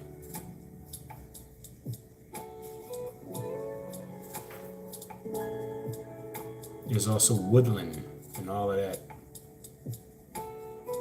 100% can deal 10 deals. Yeah. Let's see. TJ, San Francisco for sure. What's up, TJ? How you doing? Absolutely. California is still the best. Square feet don't matter. It's the area. Absolutely, TJ. Tell them like it is, TJ. They don't know.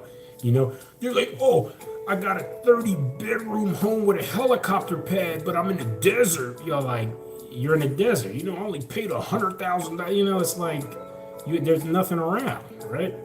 Who cares?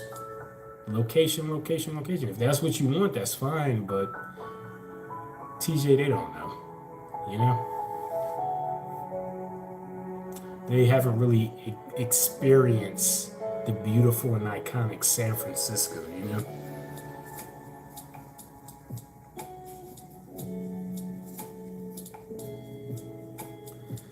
Do you recommend joining the team? I'm thinking of joining one here in Florida, perhaps. I mean, yeah. I mean, a team could offer up a lot of mentorship options for you. I would avoid these like virtual brokerages. They'll try to sell you BS, but that's probably one of some newer agents unfortunately succumb to these new like virtual brokerages. I would highly recommend avoiding virtual brokerages like EXP and all of that, only because you're not really getting true experience. I would recommend going with like a smaller brokerage or like a well-known brokerage like Keller Williams, Coldwell Banker, Remax, Century 21. Excellent mentorship opportunities. And like Keller Williams, they've essentially pioneered mentorship for new agents. So, I mean, highly recommended, but you know, the virtual brokerages are more ideal for senior level, experienced agents that know what they're doing and they just need somewhere to hang their license, and they're like, I just need a place to hang my license, I'll do the rest. That's perfect for them, or for people that don't really plan on being in the real estate realm too much, just doing it part-time or something like that. In some instances, those virtual brokerages may be more better.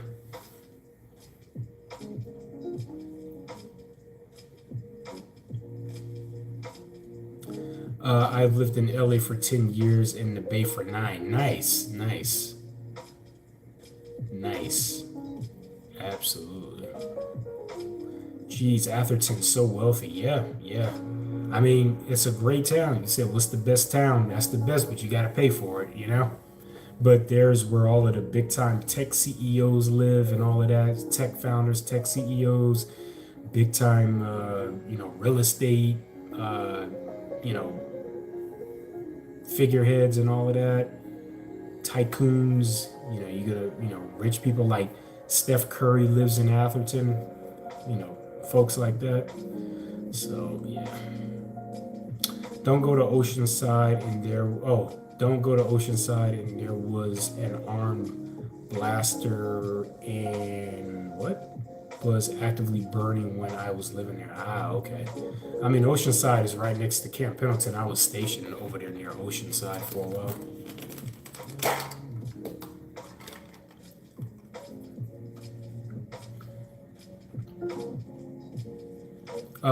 The ADCA2A, you said, is it possible to buy a home with no money down and no closing costs? Yes, it's possible. Short answer, yes, it's possible. Hard to clean when you get old. I don't know. Sometimes, yeah. Sometimes I get lazy. I don't want to do anything.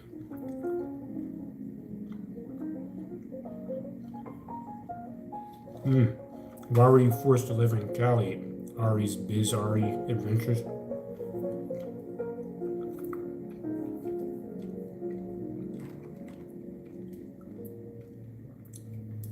Angie Ray, what state are you in now?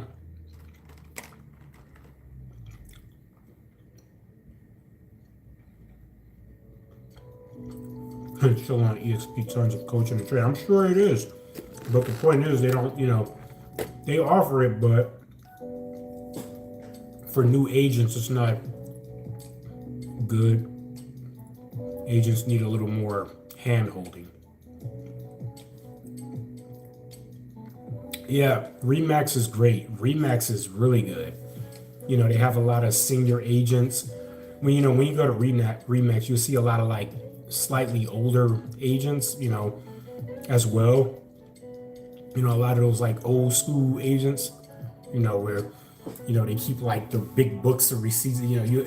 I'm being funny, but those folks, they'll really, you'll be down in the trenches with them. Like they'll make you be, do a lot of stuff, but you will learn a lot of good stuff from them folks. Absolutely.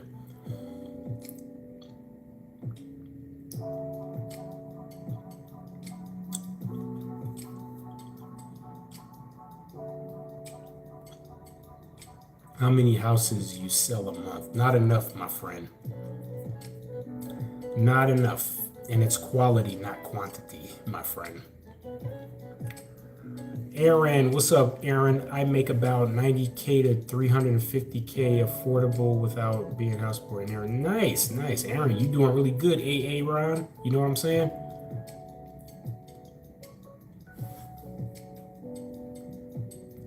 Military service for FMTB. Yeah.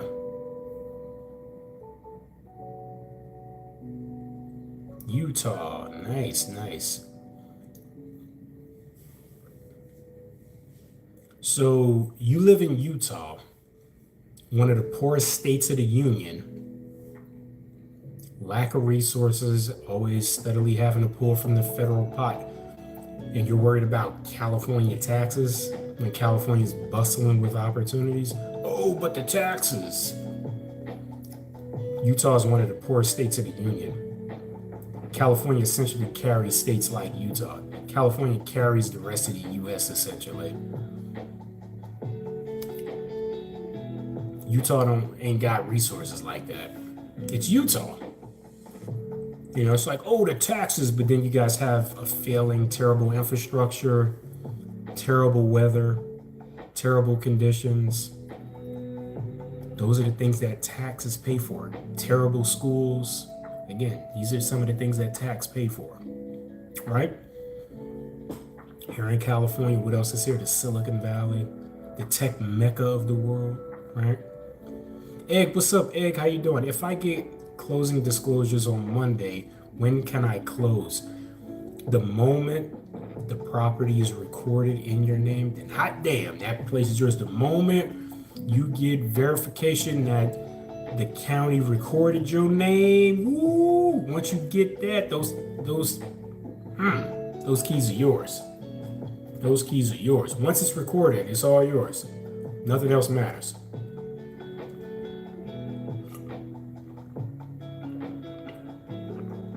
Nothing else matters at all. New agents certainly need a mentor. Absolutely. Highly, highly recommend.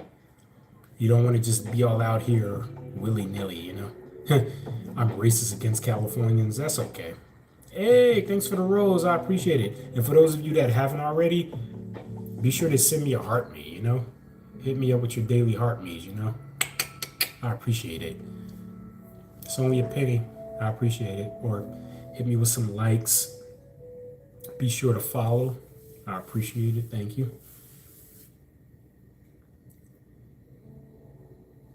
Yes, Angie Ray. Yeah, some states tax people, but guess what? There's also a wealth of opportunity out here. We also earn a lot more. The average California is significantly richer than people in any other state. So yeah, they tax us a little bit more, but I'm totally okay with that, okay? You just want perfection on all corners. You don't want to be taxed for anything, but you want it all. You can't have it all. Life is about choices and trade-offs, right, Angie? Right? Life is about choices and trade-offs.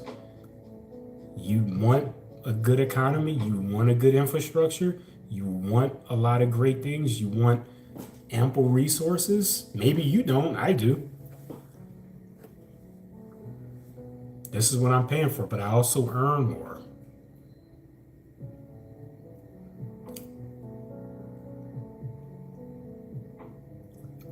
Angie, Utah has a pretty bad infrastructure. It's Utah. You guys are poor. I mean, respectfully, it's one of the poorest states of the union. You guys don't have a thriving infrastructure. That's, you guys have to pull from the federal pot every year because you're so broke as a state.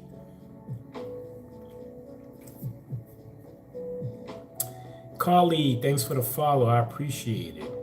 At least I won't get mauled by a narcotic user. I don't really know where that came from. Yes, Angie, Utah is poor. Utah is very poor.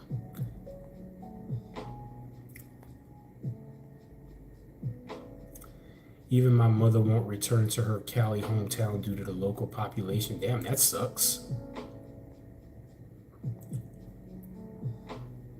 But I think California would be fine. California has over 40 million people. I'm sure we'll be okay not having your mom here, okay? Your mom is exactly where she needs to be. Uh, Angie Ray are moving here. Look up Silicon Slopes. What do you mean are moving here? What do you mean? Did I miss something? Let me go back up. Let's see. Egg, there's not a 3-day hold on the closing disclosures? What do you mean a 3-day hold? What sort of 3-day hold? Yes, by taxing the people, infrastructure is a bad here. The reason why tech companies are moving here. Look it up. No, tech companies are not moving to Utah en masse, Angie. You know, and that's another misconception. It's like you realize tech companies can also open up additional offices in other states too, right? They're not moving there. They're not really incentivized to move to Utah. They're not. Opportunities are here in California. It's the same nonsense where people say, "Oh, SpaceX moved to Texas." No, they didn't. They just because Texas has more laxed environmental laws, and Texas and California's like, no, you cannot shoot your blasters and your freaking space shuttles here in California and pollute our waterways, pollute our soil. Absolutely not. But then they could do that in Texas. They could do that in Oklahoma, sure, because again, they have more laxed environmental laws. California has amongst the strictest environmental laws in the nation. We're all for keeping our environment, our state clean. That's why we invest heavily in renewable energy and all of this other stuff. We invested heavily in our infrastructure, you know, promoting clean fuel vehicles, hybrids, electric, things like that. Other states, they're incentivized, States are all for quote unquote, what did Trump say, drill, baby, drill? All of these other states are all for it, right? Not California. You can't do that in California. You cannot do that in California. Absolutely not. What about Washington State and its economy? Is it poor? A poor state? Well, it's not poor like Utah. Washington State is bigger than Utah in terms of its GDP. Yeah, it has a much better infrastructure than Utah. Absolutely, significantly more opportunities, probably more greener too. And I would arguably say that Washington, I mean, just because it rains heavily out there in Washington and all that, I'm pretty sure that they have a pretty solid infrastructure because they're so close to Canada, and Canada has to have a pretty solid infrastructure for like water and all of this other stuff. So I would imagine that Washington State would have a pretty solid infrastructure. And I've been to Washington State several times. I've been to Olympia, I've been to Lacey, Washington, all of that.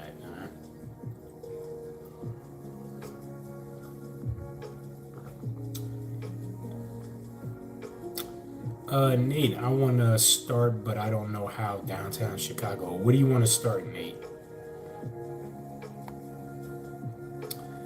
Let's see. California is low key a mess too, especially San Diego. The roads have many turns and trees are a mess. Okay, but you realize California is a huge state, right? So it's kind of weird you say, oh, California is a mess because in San Diego, that snidget part of, California, there's so many turns, therefore California has a no. You don't put bad things at the forefront like it's happening in mass. That's weird. All right. Let me do some catching up, y'all. Hang up. Let's see. Let's see. I'm in Nevada. They told us we had to wait 3 days to close. Yeah, Egg. I'm not familiar with the Nevada market. Sorry.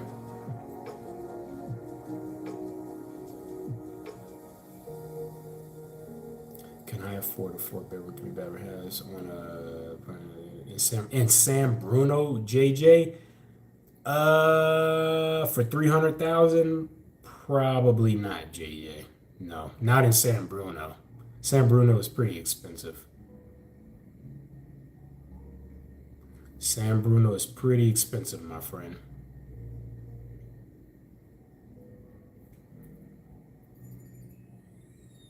Is it wise to post online while wearing? You're free to do whatever you want. You could post yourself in military apparel. There's nothing wrong with that. People use it for style and all of that all the time. I personally don't have a problem with it. Just don't go around telling people that you're a service member if you're not. Our closing costs more high in Cali because of Trump at the moment. My boyfriend is MAGA. I'm not. Yeah, I'm not really sure. And I'm not sure what part of California, you're trying to move to, but every county in California, depending on where you're at, they have different taxes, different things that you have to do. It just depends.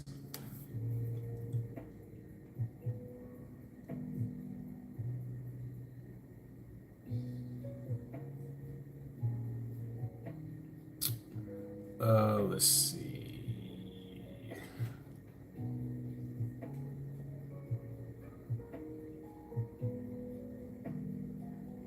There are almost no new job opportunities in California, just gas stations, minimum wages, 9 to 5. Well, that may be, but it's probably because you don't have any high income skills. You have to get what you could get. What do you think you're going to get?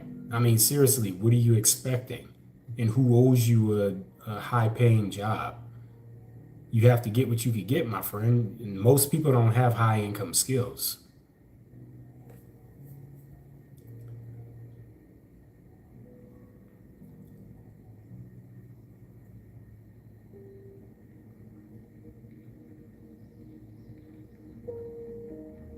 Yes, Logan, not Logan. Yes, I'm with a brokerage. Yes.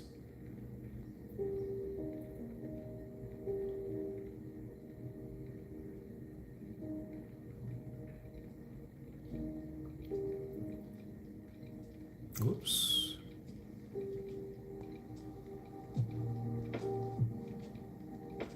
Nomad, what's up, Nomad? How you doing? Welcome in. I'm just let's see. Greetings from Mexico. Hola, ¿qué pasó, señor? I'm from Santa Clara. Heck yeah. What's up, Nomad? Welcome in from Santa Clara. So, Santa Clara. So, y'all, Nomad here is from Santa Clara, one of the richest counties in the state of California. Santa Clara is where many of the big tech companies are.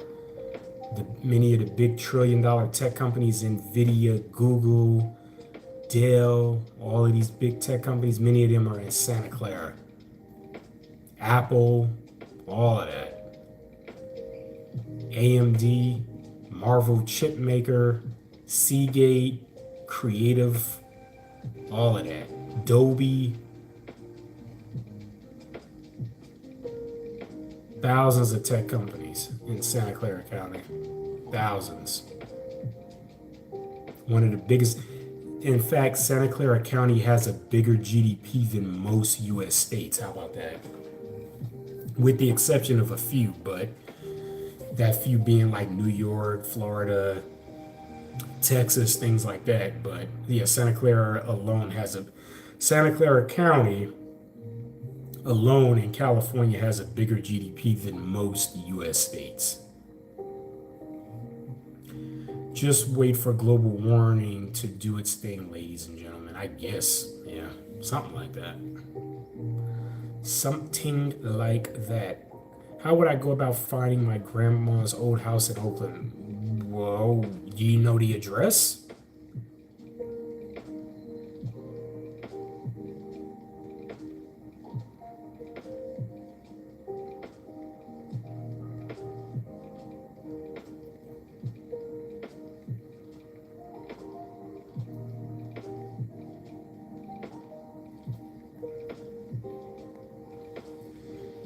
Phoenix, Arizona is the third biggest city in the world, and if you come down here, you will like it way more than Cali. I actually been to Phoenix.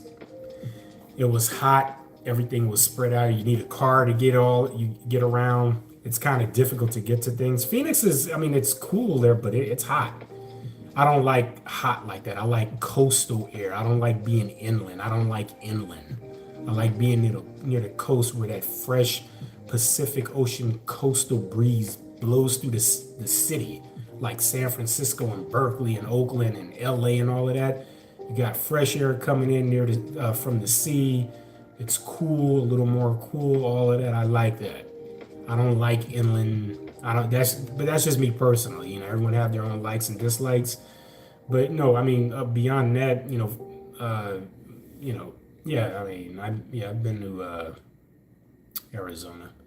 I even went to like oh my God, what's the Native American, the Grand Canyon shit. Yeah, I've been to the Grand Canyon too. The Grand Canyon was cool. I've been there in Arizona. That was interesting. I remember when we were going there, they warned us. They was like, hey, just so that you all know, you're entering Native American tribal lands. And they were like, do not break the law. Do not, they were like, if you do anything, they do have tribal police. They do have tribal, and they were like, if you get arrested, you will not go to a regular jail. You will go before a tribal judge and they will dictate your future. You are on their land. It's essentially their country. Try not to break their laws. Don't do anything stupid because, it just, saying all of that. I was like, oh shit. But it was really interesting. But yeah, I got some good stuff though. It was interesting.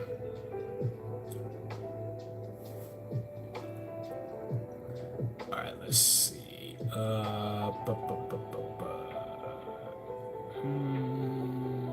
But yeah, Phoenix. Yeah, Phoenix. I've been through Phoenix a couple of times. I wouldn't say I like it. California has deserts. If I wanted a taste of Phoenix, I could just go live in like Palm Desert or something like that. Palm Desert, California.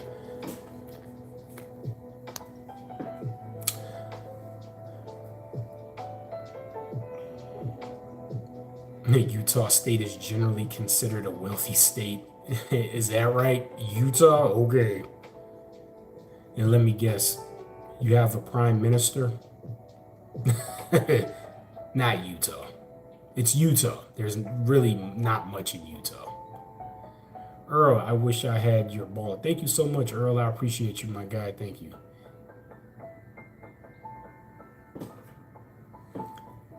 High, medium income, low poverty rates, and affordable housing. I suggest you read. Oh no, I've researched enough, and I also know that a lot of people in Utah have to file for government assistance as well. I'm not just spewing. I know what I'm talking about.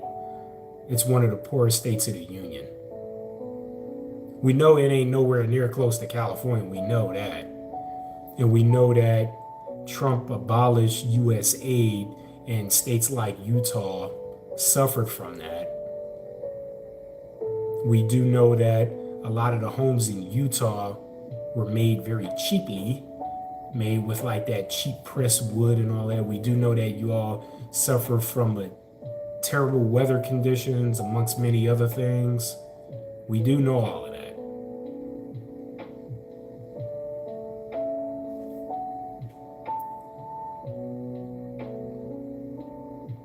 Most people deserve a livable wage. Yeah. Well, most people don't deserve a wage if they don't work for it. You don't deserve anything. You have to earn it, right, Richie? You don't deserve a livable wage. You have to earn a livable wage. So imagine if I wanted to just work once every other week and I say I deserve a livable wage. Probably won't get anywhere working once every other week or something like that. Doesn't matter what you feel you deserve, right?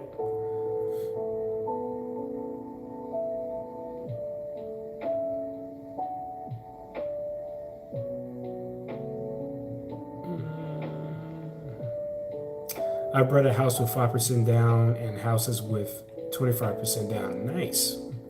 That depends on your budget, Blade, and what you're looking for. Thanks for the follow, Blades. Tony, thank you. I'm 26 and have 100K saved. How much should I be saving before I buy a home? Blade, I don't know what you're looking for. I don't know what your debt to income is. I don't know how stable your current employment is. All of these are key factors. I don't know what you're really looking for, where, location is key and critical. The closing disclosure has to be issued 3 days before closing. A legit agent would know that. Let's see.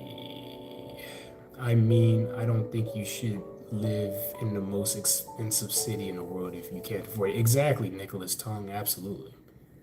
Absolutely. You have to go where you can afford, right? I live in San Jose. I'm a tech sales for cybersecurity. Nice, nice. South Bay, LA, or South Bay Area, which better for retirement? Probably South Bay, like Mill Valley, Sausalito. That area is really nice. CA market trash, too many barriers. Nah. It's just that you're looking for easy. You can't always expect huge payouts just expecting easy on all fronts. You have to sometimes fight for things. Like me, even with my other business, right? California is very difficult to have certain licensing and permits, but if you're able to get it, if you get it granted, you can go far with it. You pretty much said if you ain't rich, you ain't deserve to live in the state. No, that's not what I said. I didn't pretty much say any of that. You just pretty much made that up. What I'm saying is you don't deserve a livable wage if you're not working. You have to work to deserve a wage. So, NVIDIA is, wow, a 3-minute walk. That is crazy. Yeah. That is insane. That NVIDIA is a 3-minute walk. So people who don't have high-paying skills should be in poverty stricken. Nope, that's not what I said, Richie. That's not what I said.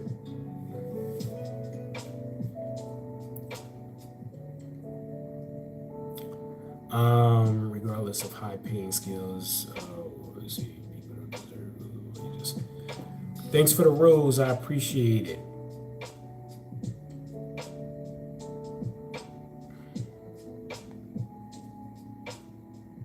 Livable wage is so subjective. Yeah, it is. It's very subjective. Because a livable wage, people could live well off of 25, 30K a year, You have people who live very frugal lifestyles. So who can really determine what's a livable wage, right? A good friend of mine who lives in LA now, he makes about 42 to 45K a year in LA. But he lives a frugal lifestyle. He's been on rent control for the last 25 years. He's not going anywhere. But for him, his lifestyle, that's perfect for him. He lives a very frugal life. He enjoys what he does. That's his life. He doesn't want to do more than that. He's content with what he has.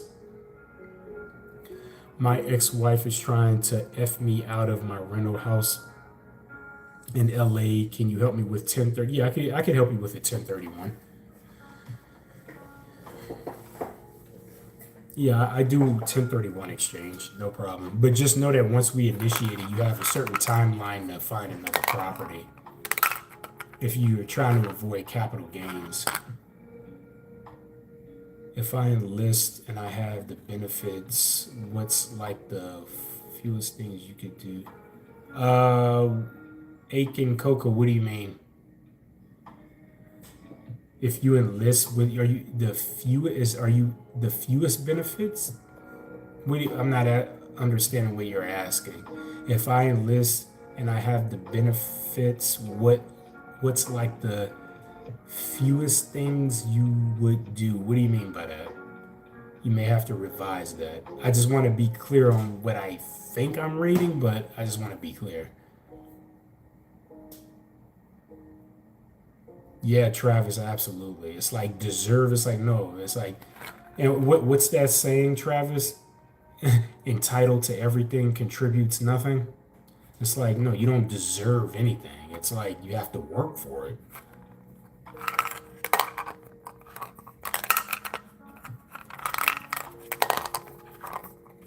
Well, Angie, just know that we're not here operating off of your truth. We're operating off of the objective truth, okay? We're operating off of what's objective, not what's Angie's truth, okay? Like Penguin today. Thanks for the follow. I appreciate it. Thank you. I subsidize. It's fine. Okay, cool. Do you put the houses in a trust? I mean, you can if you want. You could put the house in a trust. Thanks for the roses. I appreciate it. Thank you. Yes, you gotta save for the long terms. Yeah, you wanna save, put a little bit of money away. Have some funds in case something happens. That's what you want. You might want to consider. Oops, my bad, y'all. Hang on. I'm trying to fix this light here. Oh crap. Damn. Okay, I think that's the lowest it could go. And even if you're on welfare, a lot of people have the misconception that oh my gosh. Thank you so very much for that. Wow. Oh wow. Thank you for that gift. Wow. Wow. Thank you so very much for that. That was really, really nice of you. Thank you. Wow, that was such a beautiful surprise. Wow. I'm like in utter disbelief. It was like a wow. Oh, thank you so much. Damn. Wow. Thank you for the hand heart. Wow. Wow, wow. Thank you, thank you, thank you.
JW, can you help identify a new property? What do you mean by that, JW?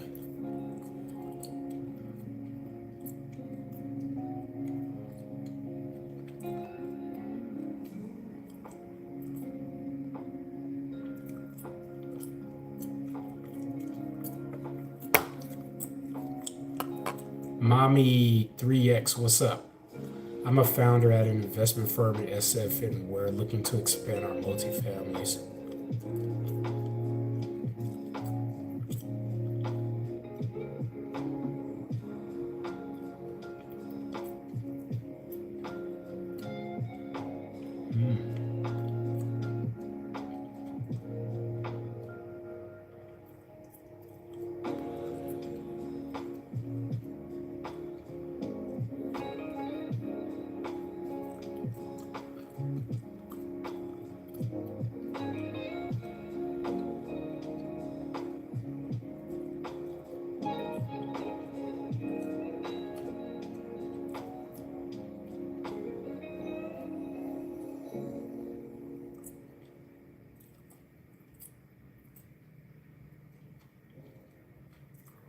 Breeze, there's so many other factors that you would have to, we would have to determine what your credit score is. We would have to see how much money you're bringing in, how much you have to put down for this 900K home.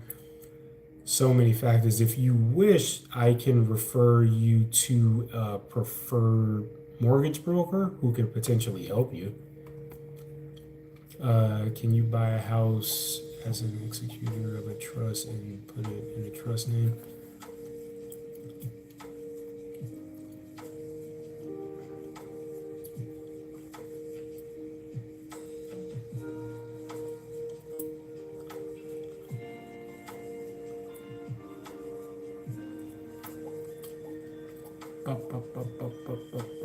Let's see.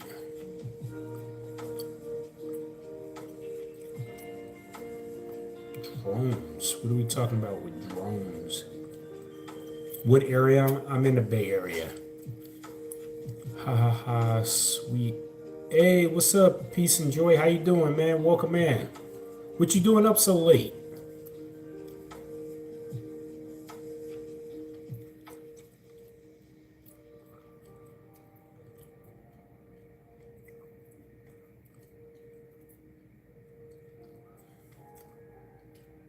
I know I've been up late for the last couple of nights. I don't know why. What is it? You can't sleep or something or what?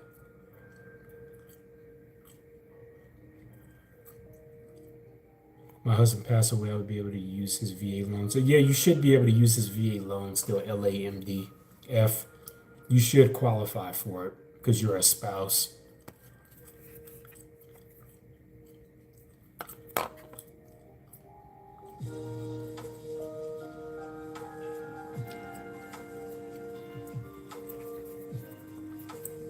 What's a captive that you Charlie, it just depends on what you're looking for. You know? Charlie Weber.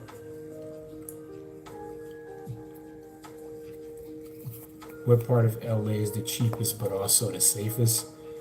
So here's the thing, right? LA, you know, the likelihood of something happening to you in LA is slim to none, right? So just like anywhere, right? I mean, LA is big. So, you know, do things happen in LA? Yeah, but statistically, what's the likelihood of something happening to you? Slim to none. You know, even if you live on the outskirts, but even on the outskirts, something could happen. You know, it depends, you know. But I wouldn't worry about that. If you want to move to LA, there are great parts of LA. If you want to move somewhere safer, you can look into like Santa Monica or something like that, Marina Del Rey. What's that other city? It starts with a P. Not Palisades, but not. Oh gosh, Pasadena. Yeah, Pasadena. You can look into that area. Bill, what's up, Bill? Welcome in, Bernie. What's up? How many houses have you sold in the past year? Not enough, Bernie. Not enough, my friend. What branch did you serve in, Drew? Marine Corps. Temecula. No, not Temecula. With a P, not a T. But Temecula is nice too. Yeah, yeah. Peace and joy. I see what you're saying. Peace and joy. Yeah, yeah, yeah, yeah. Temecula is a good city too. Yeah, yeah, yeah. Just looking on the internet at the news, probably too much war watching. I just had some cake. Nice, nice. You said you just had a cake.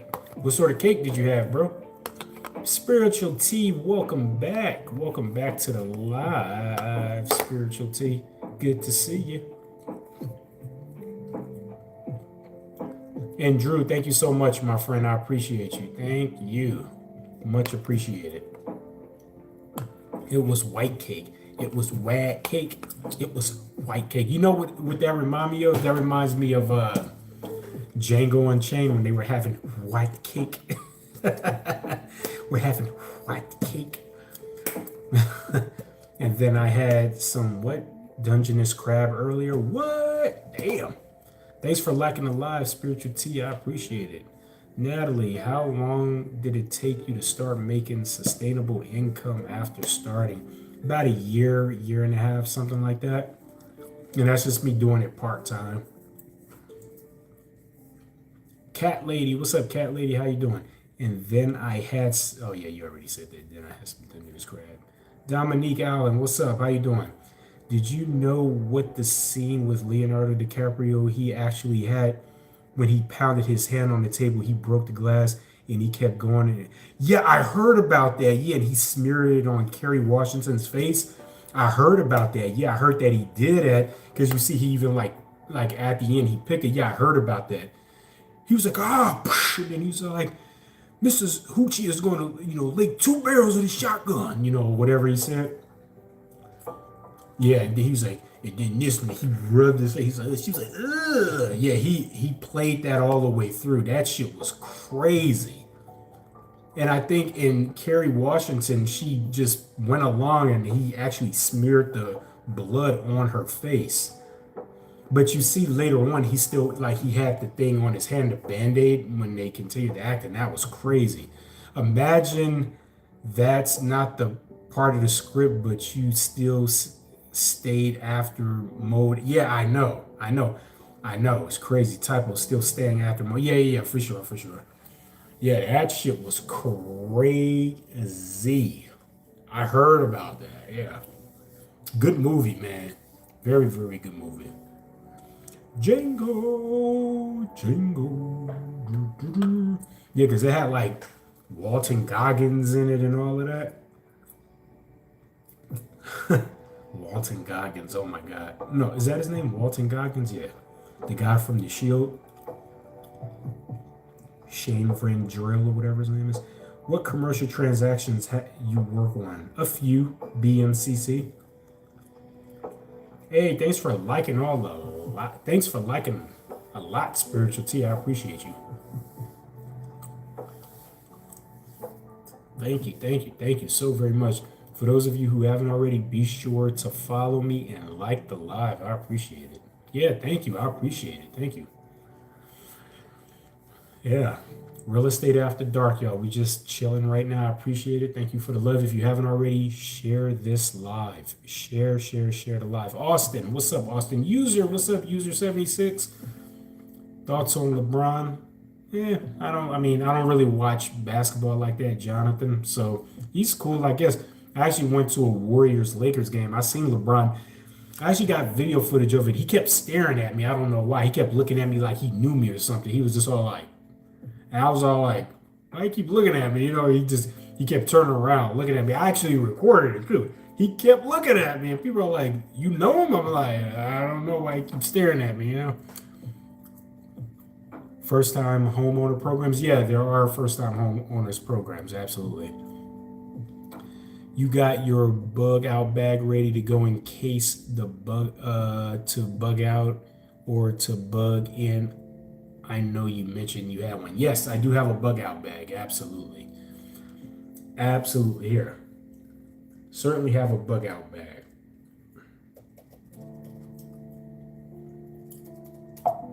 Oops. I'll tell you everything I have in my bug out bag too. Would you mind posting that on your story? That's crazy. I can. Yeah, I can. I think I have it on my IG. Maybe. I don't know. I forget. But yeah, so some of the things I have in my bug out bag, peace and joy, I have like a 100-watt battery charger flashlight combo. And it could charge like a phone several times, and it could charge a laptop, I think, up to 4 or 5 times. I have 2-way radios. I have first aid kit, tourniquet, a couple of COVID tests, and a few Narcan packs. I have a few water purifier straws. I have a little, a bag of electrolyte packs. Of course, fire starter, flashlight, knife, gloves. And then I have not only rubber gloves, but like the hard ones with the knuckle protection. They're essentially like, you can punch people with it and all that. It's pretty good. And they're like slash proof and everything. I have a water source, so like a Camelback. Of course, chapstick, Purell, and a little bag of alcohol wipes. N95 mask with reusable filters. And I have 5 MREs, meals ready to eat. And I have 10 glow sticks, bug repellent, mace or pepper spray. And of course, I got that Gleazy 19, you know, that 9 mil, you know what I mean? And with double stack mags, you know what I mean? Got that. And I'm still waiting to find head protection and a level 3A vest. But the head protection, I don't want any head protection. I'm looking for a specific one that like special forces use. So I'm gonna have that as well. And I'm adding some other stuff too, but yeah. And I think I need to look at my first aid kit with the tourniquets and everything too. I think I'm gonna add a few other things in it. I think I might add a couple of more tourniquets in it as well. Yeah, I know, right? Not too bad. You like it? You like it, Spiritual Tea? Pretty cool, right? She said the Northern Lights. Exactly. Absolutely. I want to get me a hard hat. Yeah, exactly, a hard hat. Well, so what I'm talking about, it's like a Kevlar helmet, and it's like really sturdy, and it protects even like gunshots and all of that. So it's, you know, but they're expensive. They can run for like the one that I want. It's like $1,500. But what's happened is I'm waiting. My buddy, he might have some old military surplus material, and I'm gonna see if I could get a helmet from him and add it to my cachet. You know what I mean? You said nice. You have more than most. You remember how to use a tourniquet? Oh yeah, 3 inches above. You got darn right. 3 inches above. Yep. High and tight. High and tight. Face it away. Tie it in. You goddamn turn that baby. Crank that baby up. Tie it around. Write the date or the time or whatever. You gosh darn right. I bro. Hell yeah. Till the post stops. Absolutely. You crank that shit. Absolutely. Where do you get the helmet from and the vest? You have to store your GPU store. Yeah. You have to go to a store to to a GP. Yeah. So yeah, I was looking at different brands like Second Chance, Pinnacle Armor, but Pinnacle Armor don't exist. I was even looking at like Extreme brand vests, but Second Chance, the newer ones seem to be okay. So I'm looking at that. So we'll see what happens. I don't know.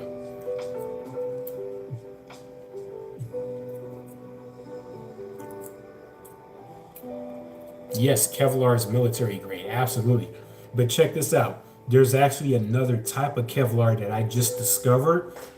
And I was actually working on something for a Black Panther costume, like no kidding, Spiritual Tea.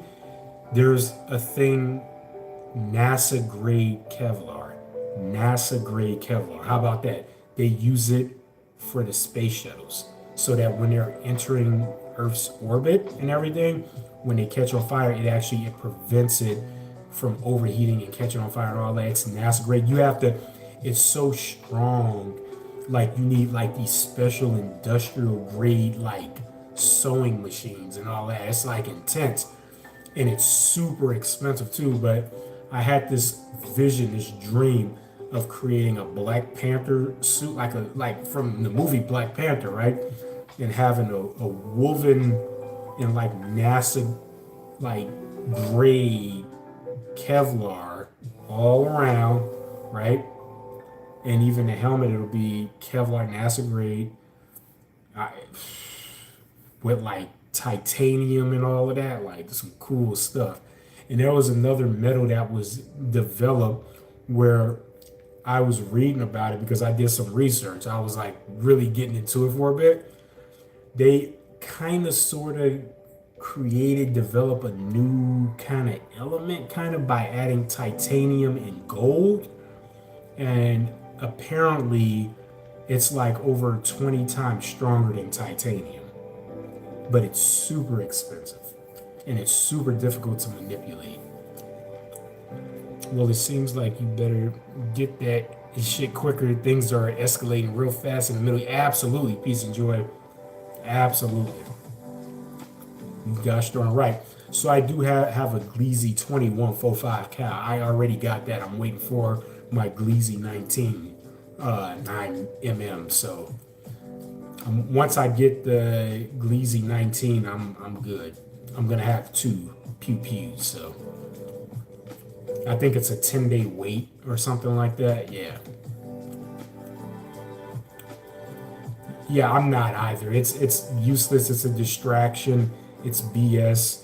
It's causing the world to turn upside down. It's causing so much turmoil in that region, and it's quickly escalated. You know, but this is what a lot of Americans wanted. This is what they voted for. I didn't vote for this, but most Americans voted for this. And now they're like, well, I didn't really think he was going to do that. It's like he literally told you what he was going to do. A lot of this stuff, he told you what he was going to do. Why are you afraid now? This is what you voted for. I didn't think he was really going to. You voted for someone that can't really conceptualize what it's like to live an average wage job or, struggling and all of that. You voted for someone who grew up with not a silver spoon in his mouth, but with a platinum spoon in his mouth. And you thought that this individual understood you, an average person. He doesn't give a shit about you. It's kind of like, he has affluenza. He kind of don't even know what's right from wrong, in a sense. And I'm sure for many of you, you probably heard of the affluenza kid. Same thing. You got your samurai sword and fighting sticks. Yeah, absolutely. Absolutely. Definitely. All right, let me do some catching up. T, thanks again. Is BRR dead in Southern California? Not really. I mean, you can still use the BRRR technique to buy properties and do that whole buy, build, whatever it goes. You could still do that, no problem. Hey, bro, focus on RE. What are you talking about? I want to focus on everything. We're having a mass conversation on a bunch of good stuff. Hell no, they didn't. People just voted off of vibes. Unfortunately, absolutely. I mean, that's the thing, People voted off of vibes because, the T-47, just brought up some things that were state-specific issues. Oh, trans people, dancing in front of kids and all this other stuff. People are like, yeah, and a lot of that stuff is like, people fell for the BS, and it's just like, okay, I've been hearing many people have been stocking up now, going to the store, and I'm like, I've been doing this shit for a few years already. I'm good. So yeah, exactly. Absolutely. Who are you beefing with? Yeah. Yeah. That sounds sweet. Yeah, for sure. Help me find a buyer for my Oakland house. What do you mean help you find a buyer for your Oakland house? Nicole, what do you mean, Nicole, help you find a buyer? Are you a seller? Are you selling your house, Nicole?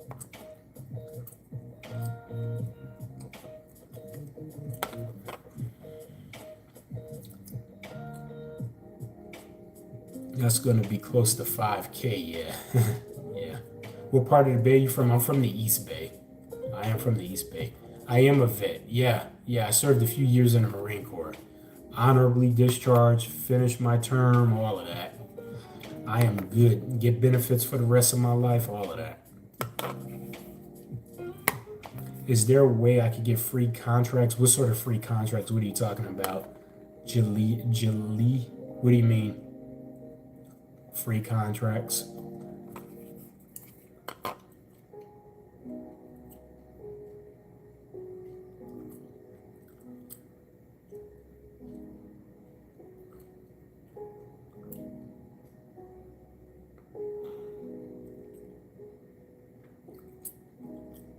Tracy. Hi, Tracy BRB. All right. You're badass. Right. Hell yeah, Spiritual T. Thank you so much. I appreciate you. You're badass. Did you grow up in East? I did not. Actually, I did. Yeah, I did. As I think about it, yeah, I did. I sure did. Yep. People should have been panic buying 6 months ago to a year ago. Now they're gonna do it. There's people who are still, going to wait until it really hits, and then going to rush to the stores. Yeah, I mean, we seen what happened with COVID. And then everyone rushed to buy toilet paper. It's like, why toilet paper? But okay. It's like, that's the least of your concern. Just have a wet wiper, like a towel, and just reuse it. Just scrub it and reuse it. Just wipe your tush and just go about it. Whatever. It's like, why toilet paper? But whatever.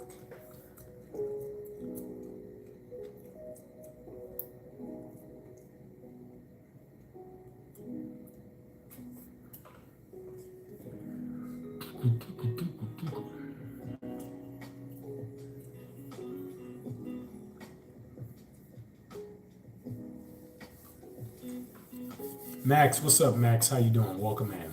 Welcome into the live. Oh man, how long have I been on? I've been on for 2.5 hours already, y'all. Not bad. What do y'all think so far? 2.5 hours. Stony, what's up, Stony? How you doing? Welcome in.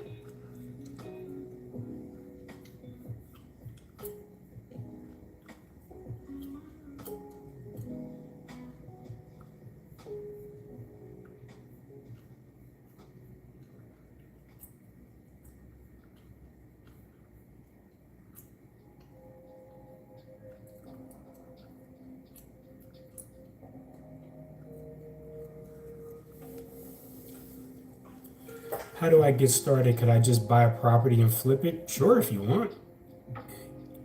Nee RE, what's up? How you doing? Welcome in.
Looking to buy my first house. Any requirements? Where to start?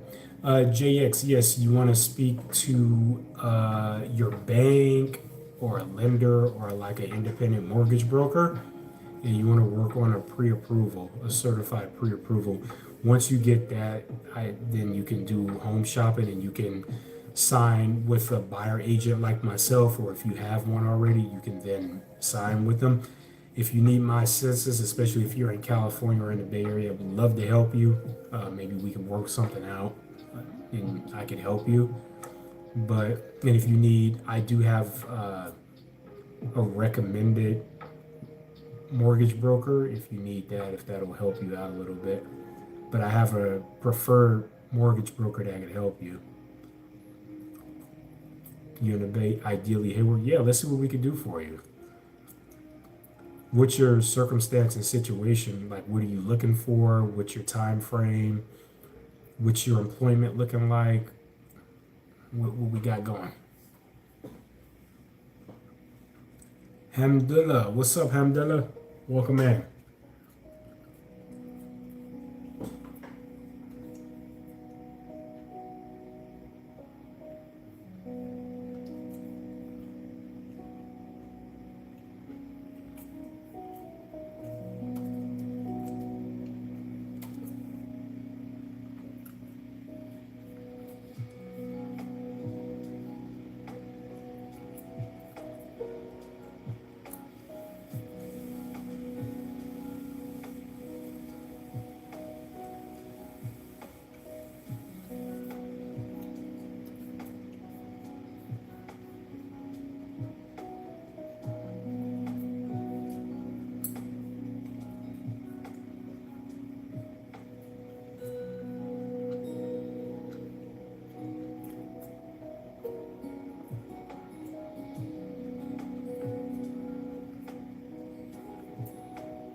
PC, what's up, PC? How you doing? Welcome in.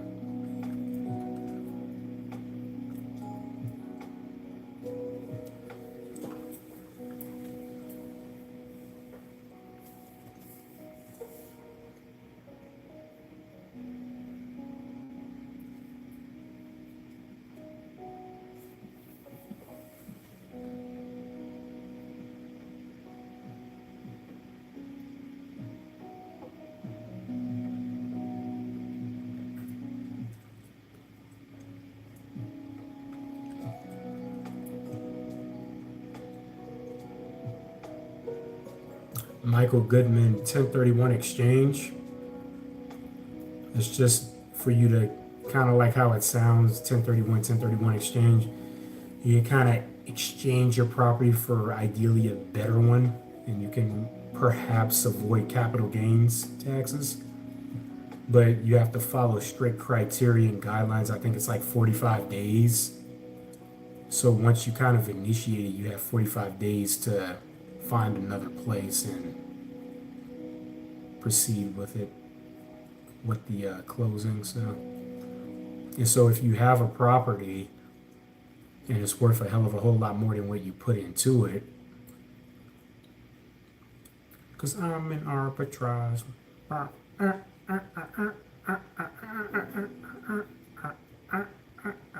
in arbitrage. Is there any cautionary tales putting a pre-built hole in the backyard? Powerful Ruben, what do you mean by that? J Money, what's up, J Money? Welcome in.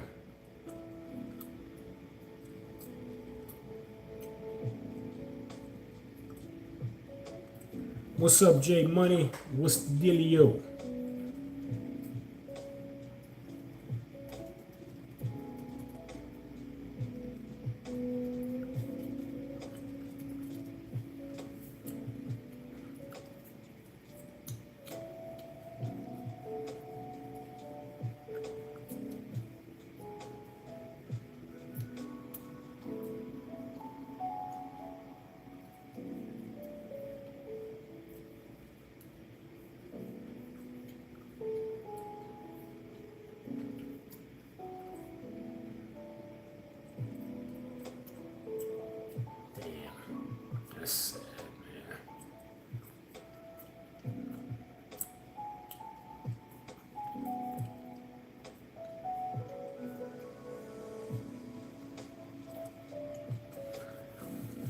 All right, let's see.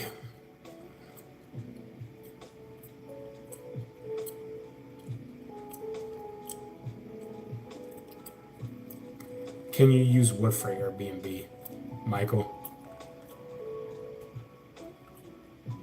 Is there any precautionary test for putting a pre-built home in the backyard? You just have to make sure that the county and the city or the town that you're planning to do that, you're putting like a detached accessory dwelling unit or a ADU in the back. You just have to make sure that it meets the state or the city or town or county guidelines. You should be good. Yes, nobody's that okay? Stop chewing, it's disgusting. No, you don't have to be here. You can go elsewhere where it's less disgusting. It helps me stay awake. Is that okay with you? Nobody? Tips on how to become a millionaire? Save your money and hope for the best.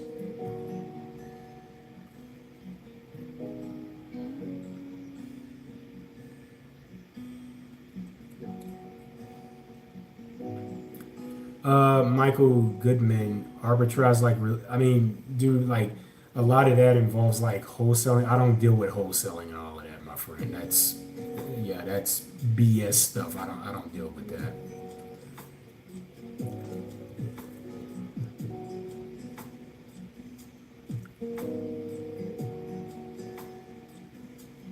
No, I mean, can you rent from someone and use it as an Airbnb? Generally, no. You have to own the property if you want to Airbnb it.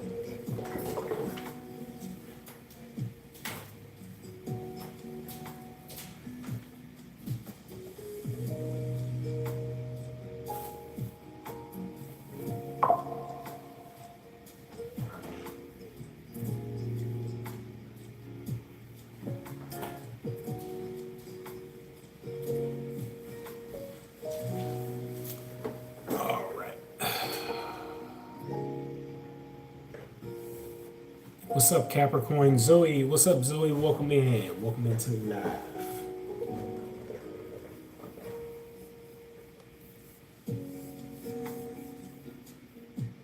I rent from landlords and rent them out on Airbnb. Tesla Autopilot. Is that what you do? Sounds very sketchy. I know that's not really allowed a lot of times, but then again, I don't know what sort of thing you may have worked out with the landlords. For as long as they're okay with it, whatever. But usually they're not okay with it because it opens up a whole host of issues and liability. When do you think the DMV condo prices will go down? I don't know. That's not really my market out there.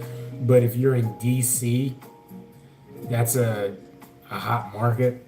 So, and specifically certain places in DC, or like if you're around, for example, Georgetown or something like that, you're going to be paying a lot of money, a lot of money. So, do you work with wholesalers to get properties? So, I do not work with wholesalers in any capacity. Absolutely not.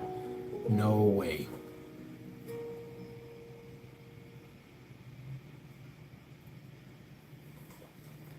Trying to use my VA loan. I have questions. Let's see what you got, Jake Diaz. What you got for me, Jake Diaz?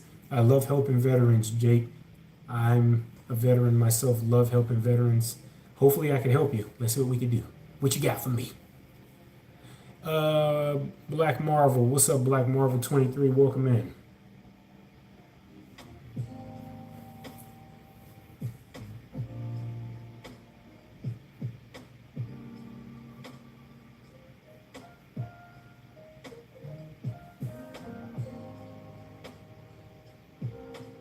I just got out of the military and working a 1099 job. Lender said I needed. So Jake Diaz. So here's the thing with that, right? If you're working 1099, you know. Okay, so Jake, first of all, what state are you in? Can my dad co-sign to help you get a loan? He could co-sign. He could be. Yeah, he should be able to. But if you're looking at do a VA loan, I would recommend, okay, so if you're in California, Jake, and if you're looking for representation, I would love to help you, my friend. Here's one that you can look into what is referred to as a bank statement loan. And just like it sounds, they look at what you bring in through your bank statements instead of a normal W-2 job, right? Because not everyone make their money the same way. It's perfectly fine to, bring in money via 1099. Usually, lenders at minimum, they look at least 10 months, but some are a little more picky. They say a year or even 2 years, right? Here's the thing. Did you go through a bank or a credit union? Who did you go to for that? Case dog, if a person dies in a home, how does that affect the property value? It just depends on how they died. If they die from natural causes, it usually doesn't affect it a lot at all, if any at all, if it's from natural causes, because people inherently die, right? But if it was like a gruesome murder, then that may slightly affect the value. But then again, people may be attracted to that because it might be a quick way for people to get a house for cheap, or they may be attracted to it because it's a conversation piece, right? So, Veterans United, but found out they're no good. Yeah, so, with Veterans United, what happens is, a lot of veterans go through them. I would recommend going through an independent mortgage broker because they have a plethora of lenders and financial institutions that they work with.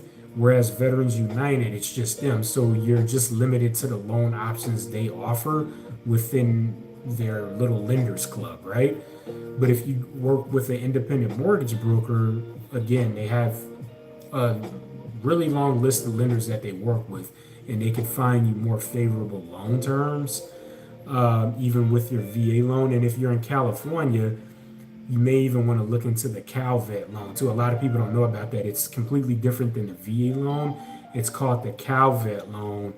And, unlike the VA loan where like a bank or whomever, a lender will be loaning you the money, the CalVet loan, the state of California be loaning you the money. So you may want to look into that as well. But yeah, if I do have a preferred mortgage broker that I can refer you to, just send me a DM and I can potentially help you if that helps out. Yeah, for sure, Case Dog. Yeah, absolutely. Internal solely. What's up? How you doing?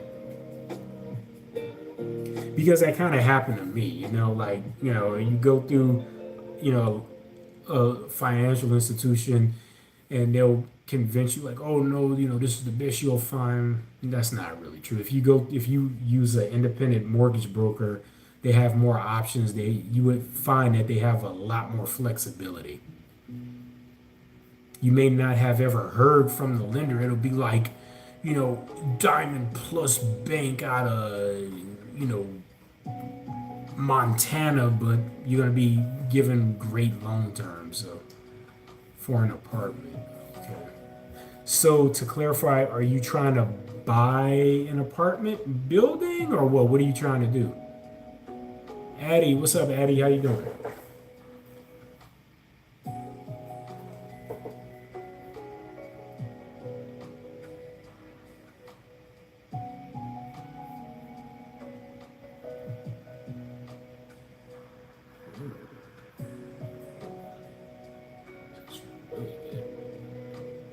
Didn't expect that.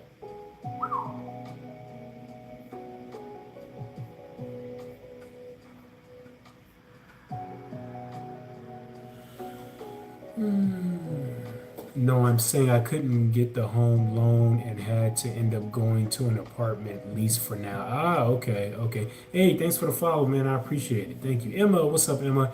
That's something that you could potentially, re-explore. Josh, what's up, Josh? Thanks for sharing the live. I appreciate it. I mean, you can definitely re-explore buying something. Um, I would probably say, yeah, if you want, I could refer you to them and, you could just kind of go from there. Usually from one of the things that I noticed, many of these like apartment rental places, you know, a lot of them, if you give them a couple of months advance, they may be willing to release you from a year term. How long of a rental term did you sign for?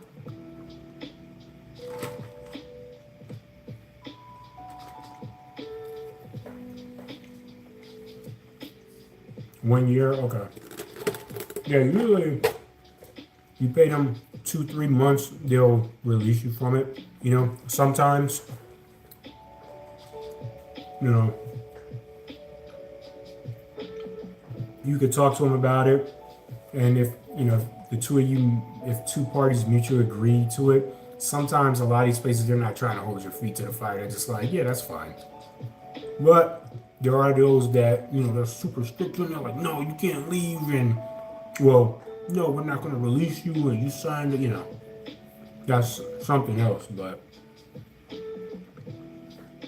when there's a will, there's a way. That's all I have to say. There are certain ways you can get yourself released from a lease, but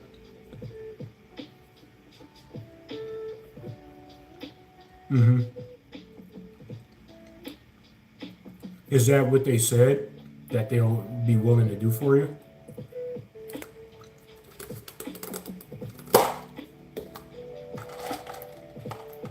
Yes. Oh, good, good. Yeah, usually it's like 2, 3 at most, 3 months. Like I said, which is, in my opinion, that's reasonable. Because otherwise you would be on the hook for the full year or however many months you have left. But, so what sort of 1099 work do you do? Do you do like gig service work like Uber Eats or Uber or Lyft or something like that?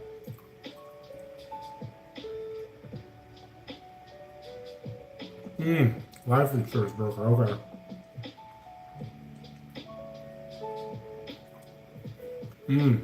Yeah. How much money do you think you have to put down on a home right now?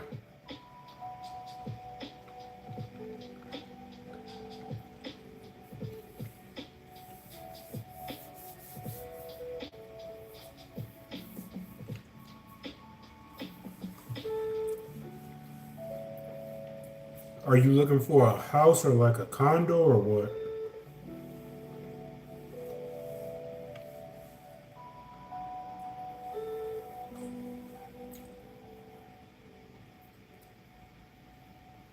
Hey, Andy, thanks for the follow. I appreciate it. House or multi-unit home.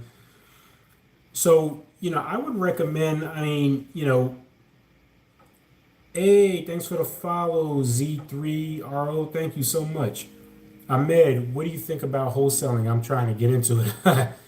I think you would be wasting your time because every other person is trying to get into wholesaling, and you would be wasting your time because a lot of people were promised you would be making all of this money. They would, sell you the possibilities, but it's just a waste of time and money and resources. So I wouldn't get into it.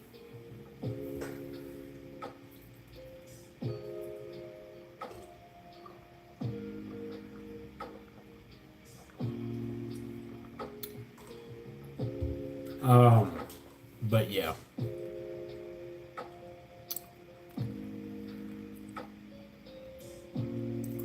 So Jake, if you're trying to buy a, would you, where do you think you would want to live in California? I'm just trying to get an idea of what you may want and what areas you may want to live in.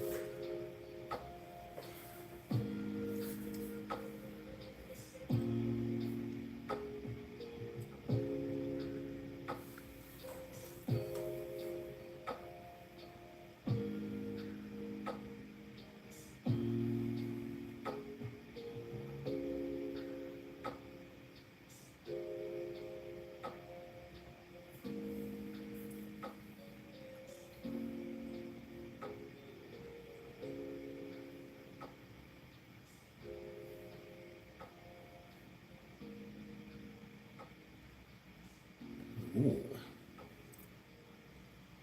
Southern California, San Diego, and Newport Beach. Now, Jake, this is gonna sound kind of weird, but San Diego County, I don't know if you read this, but it's been in the news. Cap rate on apartment in SF, like an apartment building or just an apartment?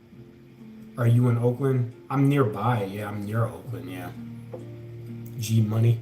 Where you at, G Money? No, I don't work with wholesalers in any capacity. I'm not going to help you sell whatever property you may have under contract or whatever. I don't work with wholesalers in any capacity. Stockton, that's what's up. Hell yeah. Stockton. How you like it out there in Stockton? I'm looking for the top California-based schools for online program. What sort of online program are you looking at, Tyra? What are you looking for?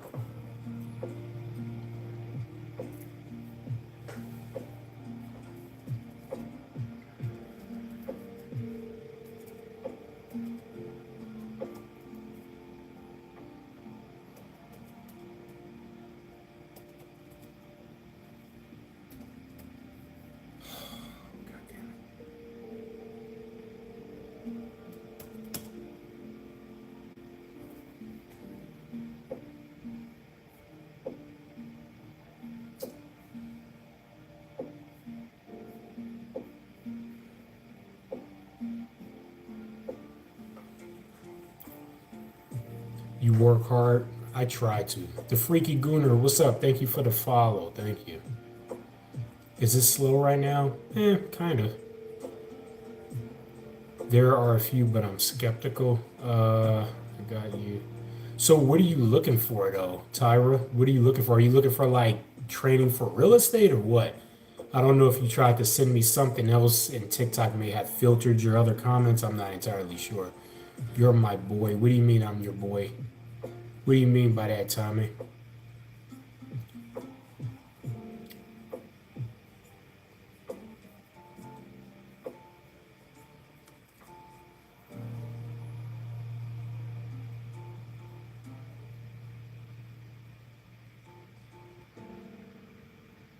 Ooh.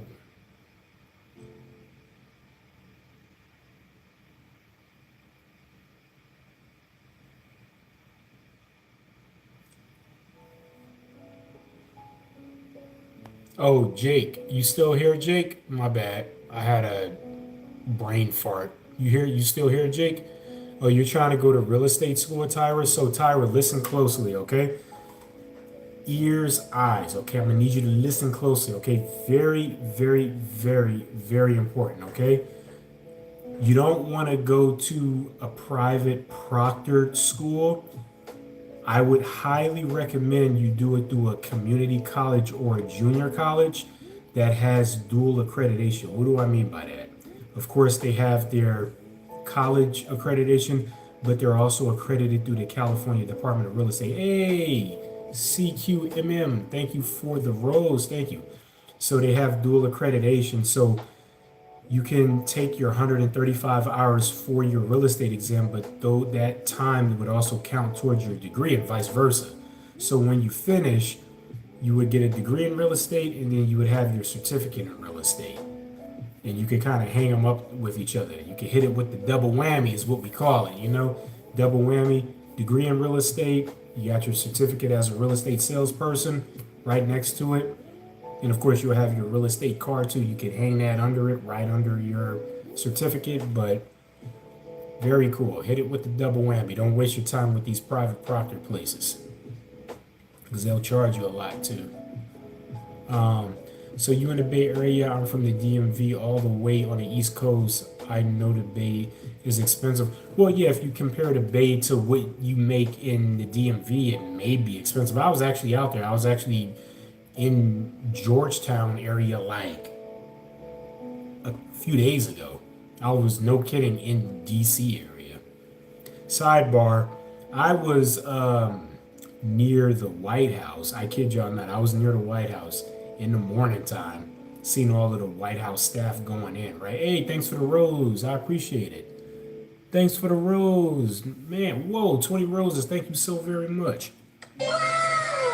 Thank you. I appreciate the roses. Thank you. You just see nothing like you just see nothing but white people going into the White House. It's like, where's the diversity? You know, no black people, no Hispanic, just nothing but white people. It's like, damn, is that what's going on right now? But yeah, back to this. What do you feel of renting a house versus selling if I'm moving 600 miles from the house? What do I feel? I don't feel anything. I mean, what works out better for you? Do you think you can still manage it from 600 miles away, or do you think it's more advantageous for you to sell it and buy something closer to you? I don't know what your circumstances are. Another random question: have you had a bad experience with wholesalers? What's the story to it? Well, I mean, with wholesalers, most agents, most brokerages don't deal with wholesalers in any capacity. Reasons why most of them, 99.99% of them, they don't know what they're doing. They're not licensed. They're not part of any brokerages. They're not insured. They don't carry bonds, errors and omissions insurance. They don't have the correct, documentation. A lot of them, a lot of them, arguably most of them, have to, they have to operate in this like bizarre pyramid scheming, multi-level marketing scheming area. And a lot of what wholesalers do is hugely predatory, which is why a lot of states are looking to do away with and ban people that's acting in a wholesaling capacity, or pass really strict laws about wholesalers and all of that. Because wholesalers, they don't operate in a fiduciary capacity. They're not for the buyers, they're not for the sellers, they're for themselves. They do not act in a fiduciary capacity. Again, a lot of what they do is hugely predatory. They go for people who are vulnerable, senior citizens, people like that who tend to fall victims to wholesaling a lot. They hold people in their property, and cloud people's titles and all of this other stuff. It's a lot of nasty work with wholesaling, which is why most brokerages, most agents do not deal with wholesaling in any capacity. So, long story short, that's the answer. California alone, we're getting ready to pass Assembly Bill 1850 because of this. Other states like Ohio, they already passed very strict laws about wholesalers. Many states did as well, because a lot of what wholesalers do is hugely predatory. A lot of these self-proclaimed wholesalers here on social media, be it TikTok and elsewhere, a lot of these folks, they don't really make money wholesaling anyway, but they sell the idea of making a lot of money to other people, selling them the idea of making money by wholesaling. So they say, oh, just do cold calls, just use this, just do this. Oh, buy leads and all this. That's how they make their money. They're not making all of this money wholesaling. Many states, and on top of that, a lot of these wholesalers, they're getting themselves into a lot of trouble. They're contacting people on the do not call registry, the FCC's do not call registry, and the FCC, they'll continue to let them do it. They'll, it's not like once they do an offense, the FCC will contact them like, oh, nope. They'll just let them do it. They'll build a big old log, and continue to let these folks contact people, and then hit them with all of these logs of instances of them contacting people on the do not call registry. And then with these, self-proclaimed wholesalers and these gurus with it, oh, well, someone sold me this. It's like, not our problem. Not our problem. We do not care.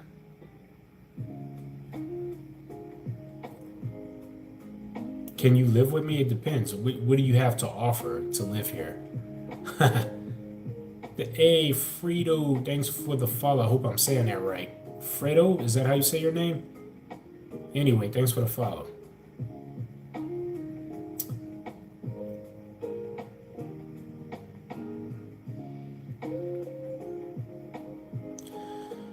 I make virtual walkthrough videos for agents if you need videos. All right, cool. Thank you. I appreciate it. Yeah, I don't think I'm going to need any of that, but I appreciate it anyway. We already have people at our brokerage that do that. I don't need any of that. New agent here in Utah. Nice. What are some of the best ways to grow clients and business? Utah, I don't know really what the market is like and how people get agents, but me, I get leads from my websites. I get a lot of leads from open houses and community events. And I just go out and talk to people. I meet people at cafes and, I just talk to people, go to events, go to specialty of veterans events, things like that. Visit the local chamber of commerce, go to little tech events, gaming events. You'd be surprised, even like little nerdy gamers and all that. They want to own condos and little houses, street, they want to turn places into like little, studios and all of that. These are folks you can market toward, Go to like, places with like elderly people and market to them. Go to places, just hit up a whole bunch of different events and all of that, little street event. Some people, they'll have a little booth with their cars and just talk to people like, hey, how can I help you? People will just express some curiosity. Oh, I thought about buying a house, don't really know where to start. Hey, well, I can help you. Here's my card. Let me reach out to you, blah, blah, blah. I kid you not, just doing something like you. Bunch of leads. I'll give you an example right here. Hold on, do I got it right here? Oh shit. Well, yeah, I don't have the paper right here, but yeah, I was gonna show you the amount of leads that I got from this other event. But several pages of leads. Probably like that one event that I did, I got like, you won't even believe me, but probably like 40-ish leads. And I was only there for like 3 hours. So, and it's a good thing, but I was overwhelmed. I was like, wow, this is cool. So, yeah. Thanks for the share, Ellis. I appreciate it. Thank you. Yeah, for sure. Yeah. For sure. Love those ideas. Absolutely, Carson. Absolutely. Thoughts on leads from sites like Zillow? I mean, they could be good. I mean, when I bought this place before I was a licensed agent, I found my agent off of Redfin. I just, seen her post it there, reach out to this agent, and I just reached out to her and she helped me buy this place. So it was really quick for her because you know, I seen this place in a couple of them. I was like, yeah, I'll take this one. I was really quick with it. She was like, oh, wow, really? I was like, yeah, that's why. She was like, oh, cool, you know? I was just like, because I'm a guy, I'm simple. So I'm just like, whatever, you know, this is all I need.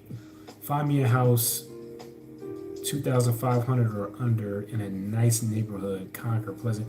David Martinez, a house for 250,000 or 2,500. Are you looking to rent? Metaphor for men. How you doing? Rent. I don't do rentals, David. Sorry. Only if you're looking to purchase. David, why don't you just get a condo or something? Why are you wasting money renting?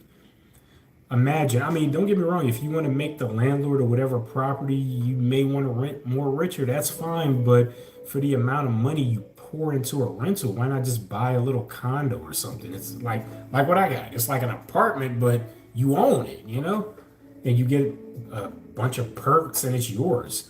At best, you'd be lucky enough to get your deposit back if with a rental. That's at best, you know, but even after you leave, you know, your deposit will be what, like $1,000, $1,500, $2,000. If there's a blemish on the wall, they went, oh, there's a blemish on the wall. We gotta repaint. Oh, that's gonna be $800. You know, you're like, what?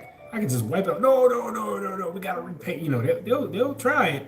But my point is, for the amount of money you pour into a rental, you might as well just pour that into it. Because when I pay my mortgage, that's essentially like paying rent. But the only difference is that money is kind of going back into my own pocket. It's going into the property. I'll give you an example. The guy who I purchased this property from before, he lived here about 40 years. When he left, after he sold me this unit, he left with a check for over $200,000. You know, even though he had a 30-year fixed rate, he wasn't here for 30 years. Absolutely not. But he left with a check for a little over $200,000. Now, that's something I think I would want to be behind. What do you think? What do you think? That mortgage builds cash value, definitely worth it over. Oh, yeah, absolutely, Jake Diaz. Absolutely, you got it right.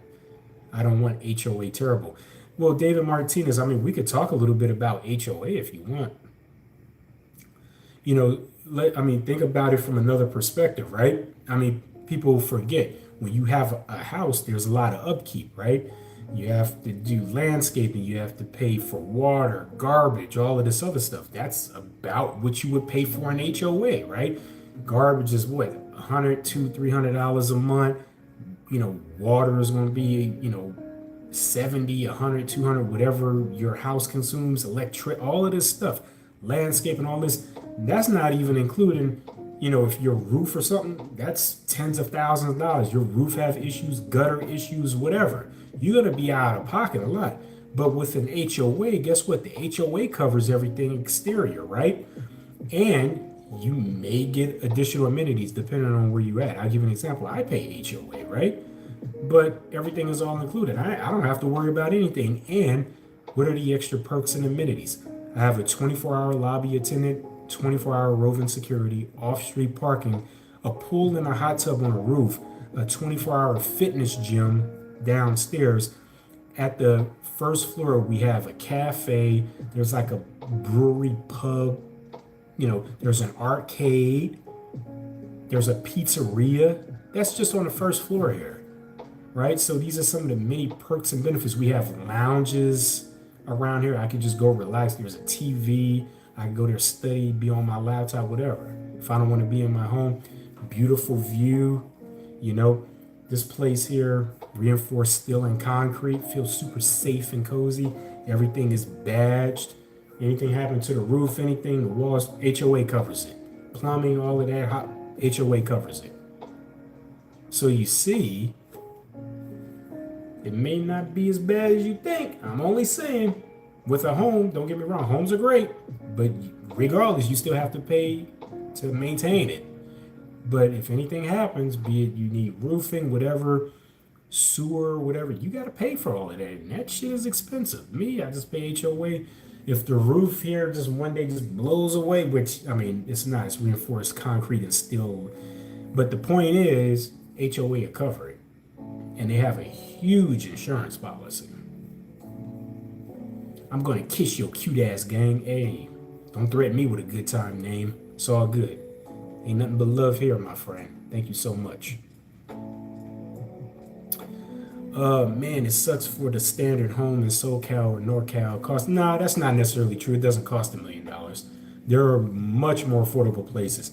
There were condos even over here in my area for like 150, 180, like studios and one bedrooms. You just have to get what you can afford.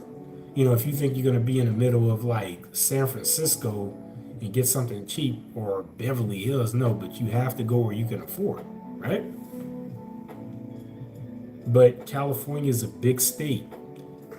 In California, there are 58 counties. In these 58 counties are hundreds of cities and towns and unincorporated areas. There is affordability here in California, believe it or not. How's the market? Big Bird said, how's the market? Buyers or sellers? It's business steady. Business is good. I wouldn't say it's steady, but it's okay, I guess. It is okay, I guess. Do you know anything about Long Beach or San Pedro area? A little bit, not too much. But Long Beach is getting, there's been a lot of interest in that area, like Inglewood and Long Beach and all of that, because of the upcoming 2028 Olympics. So people are looking to acquire as much property as possible because they'll be able to make out like a fat cow when the Olympics is there. Oh, I meant single family homes anywhere with a decent weather. The prices of homes have skyrocketed. Yeah, I understand, but much of California has decent weather. You just have to go where you can afford. But California, like I said, there's many parts of California in specific that has affordability. If you're talking about other states, I can't really speak too much on other states. I can speak a little bit on them, but most of the states have unfortunately failing infrastructures. A lot of states are struggling financially. A lot of the homes in many states, they're not really built well. They're not really built sturdy. So you're gonna have to deal with all of that when you're in a lot of these other states. So especially like when you're in like Mississippi, Tennessee, Arkansas, like Utah, places like that. It's like, come on now. Oklahoma.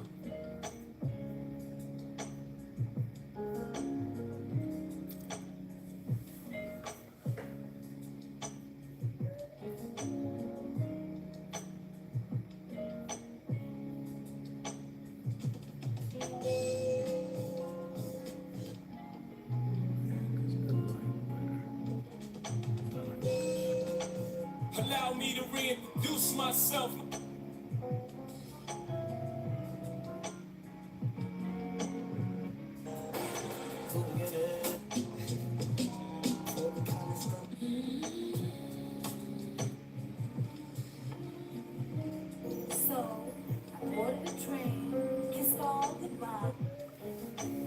Bro, just ignore me. My bad. Hang on. What did you say? It's not really that. I think that your comments may be getting filtered out by TikTok. So I see that, but I don't see any other message that you may have sent to me. You said I'm from Ventura County. Most single family homes are between 600 to a million. They're nothing too crazy to, yeah.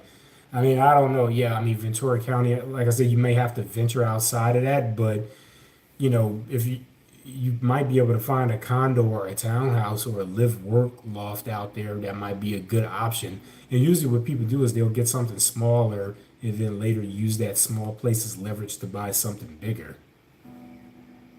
You can always use it as leverage. But Aunt Daniel, I don't know what else you're trying to say to me, my friend. I'm not seeing anything else.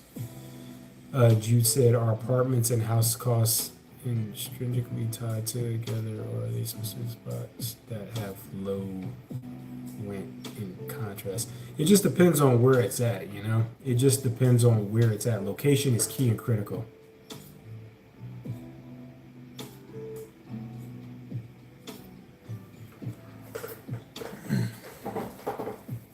A lot of the places where you can really capitalize on higher rents are like around universities and areas that are a lot more desirable, things like that. Versus if it's more out, kind of inland, not really.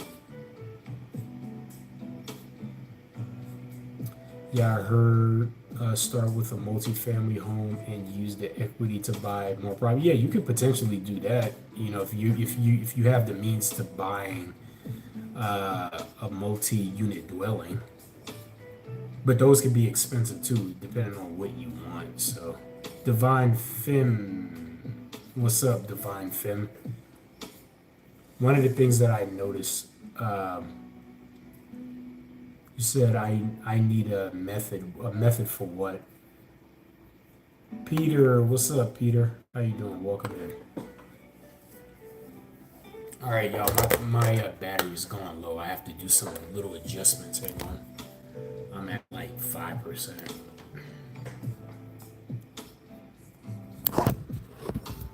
I gotta plug in my phone. I don't. The quality of my audio may have changed a little bit, y'all. So don't mind me. Yeah, I was at like 5%. So the highest offer. The highest offer for what?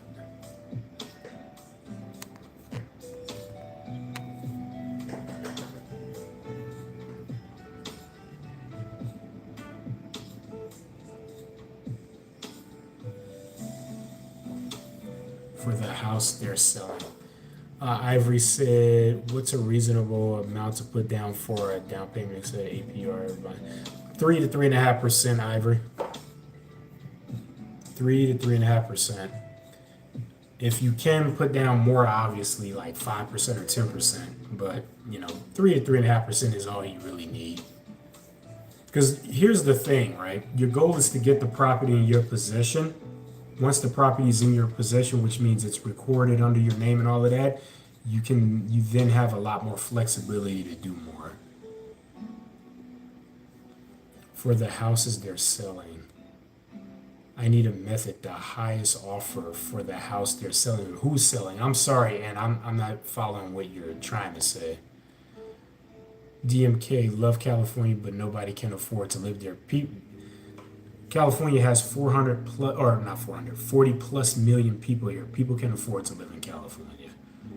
But not everyone could afford to live in Beverly Hills. Not everyone could afford to live in Palo Alto. Not everyone could afford to live in San Francisco.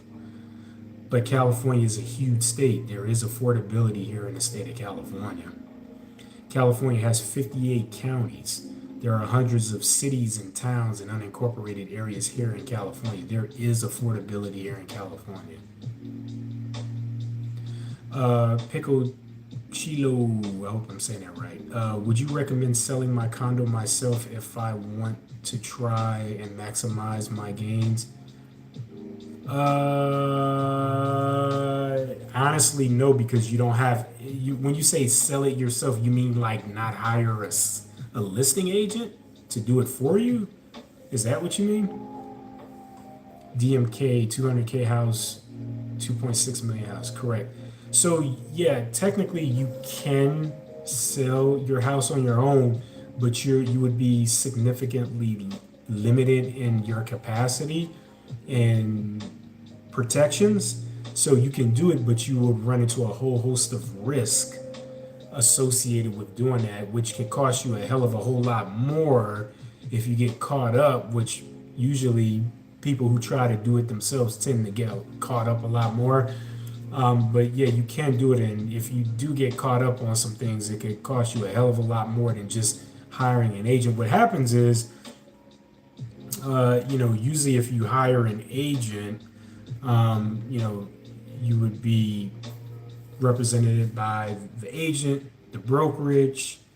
The agent has access to a plethora of tools and resources. You know this.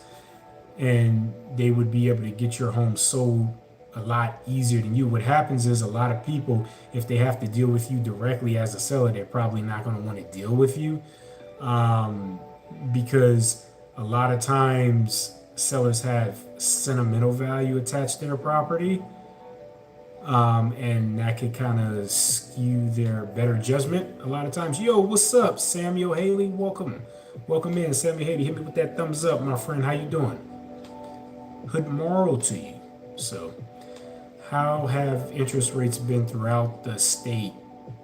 No different than a lot of other states. But It just depends on how you look at it, right? So, are you going to prioritize interest rates and you're going to wait until the economy get better? But what are the effects of waiting until the economy get better? Everyone is going to rush the market looking to buy. Oh, interest rates went down. Let me rush the market to buy. You think things are bad now? You wait until if the economy get better, you really in for it because you're going to be priced out of the market. No, interest rates are not that high.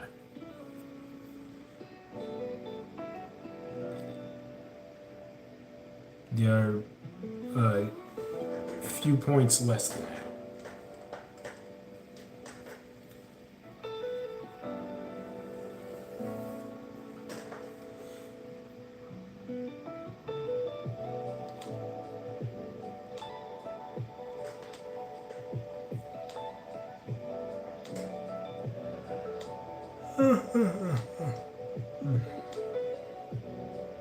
What's up, Samuel Haley? How you doing? Welcome in.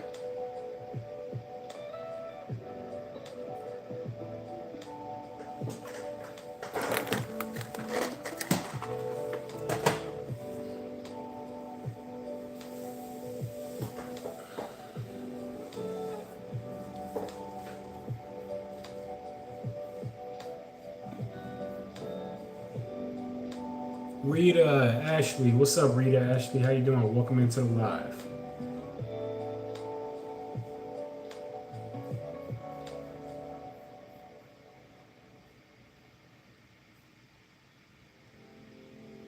What cities in the Bay Area are recommended for someone starting fresh out of college?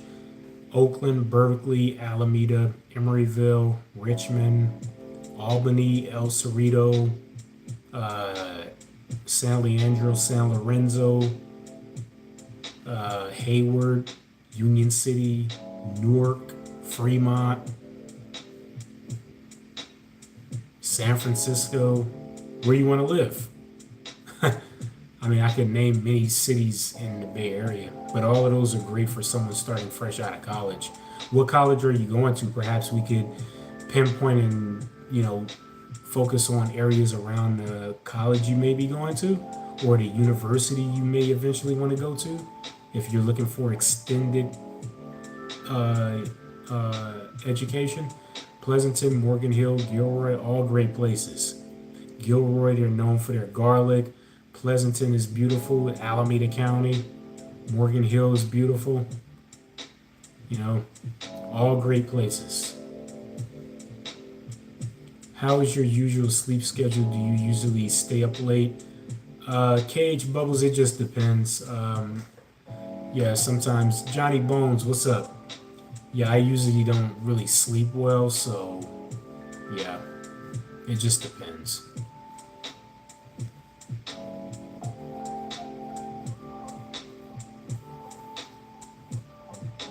Stinky Boot, what's up?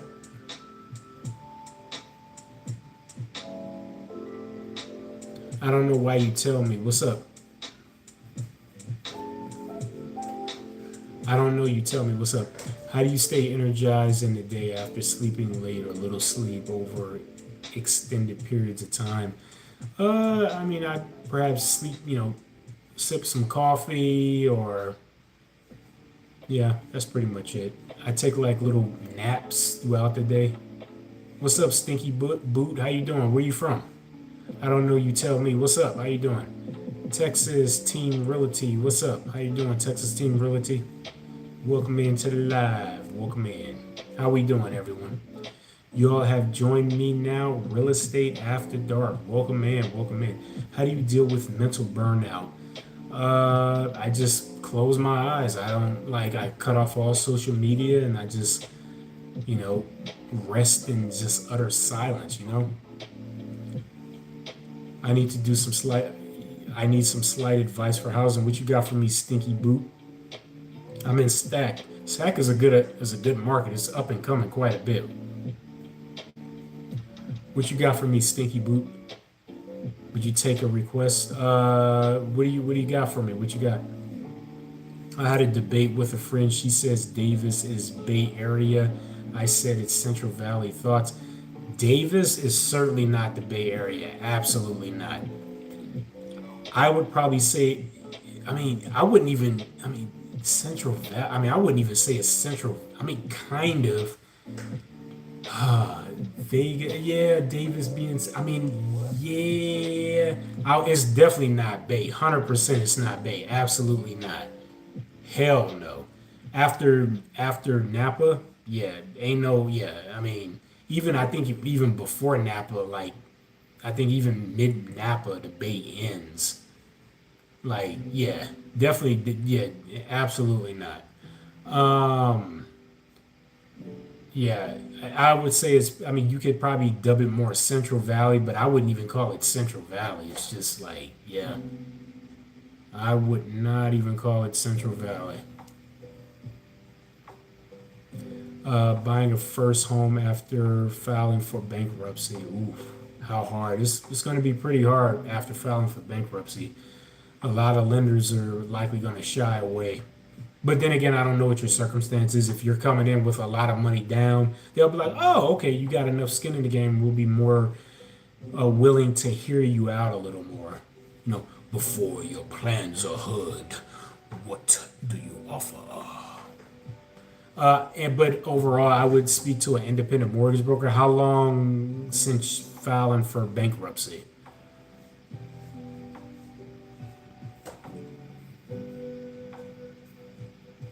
Yeah, filing for bankruptcy. Yeah, that well, depending on the circumstance, it just depends on your circumstance. That's all.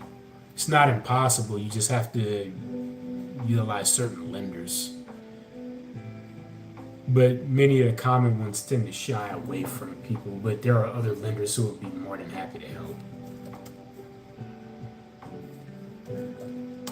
And this is why I tell folks too, if you can, work with an independent mortgage broker, they have more options, more loan options. How much for a tenth on Market Street? I don't know.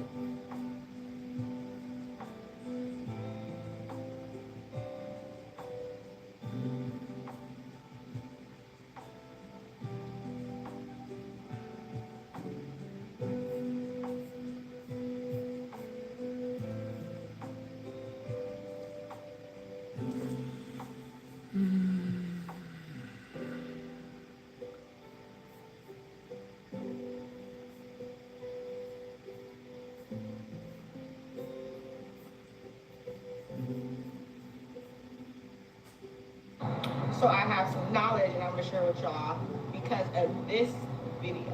And I do It's like Real Housewives of like whatever. Would you accept my live request for like 2 minutes, or can I type it? You can just type it. It's fine.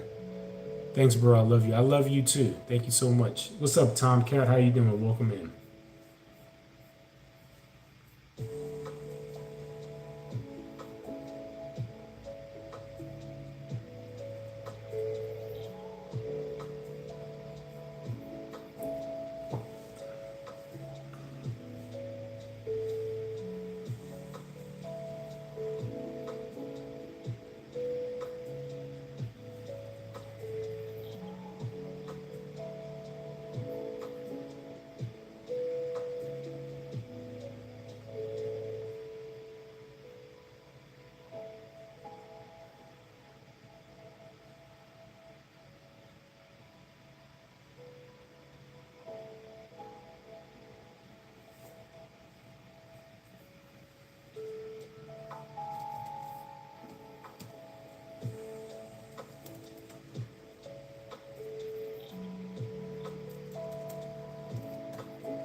Is this mine? This is someone else's base here. No, this is mine. Yeah, this is mine right here. All right, let's see, y'all. Let me do some catching up.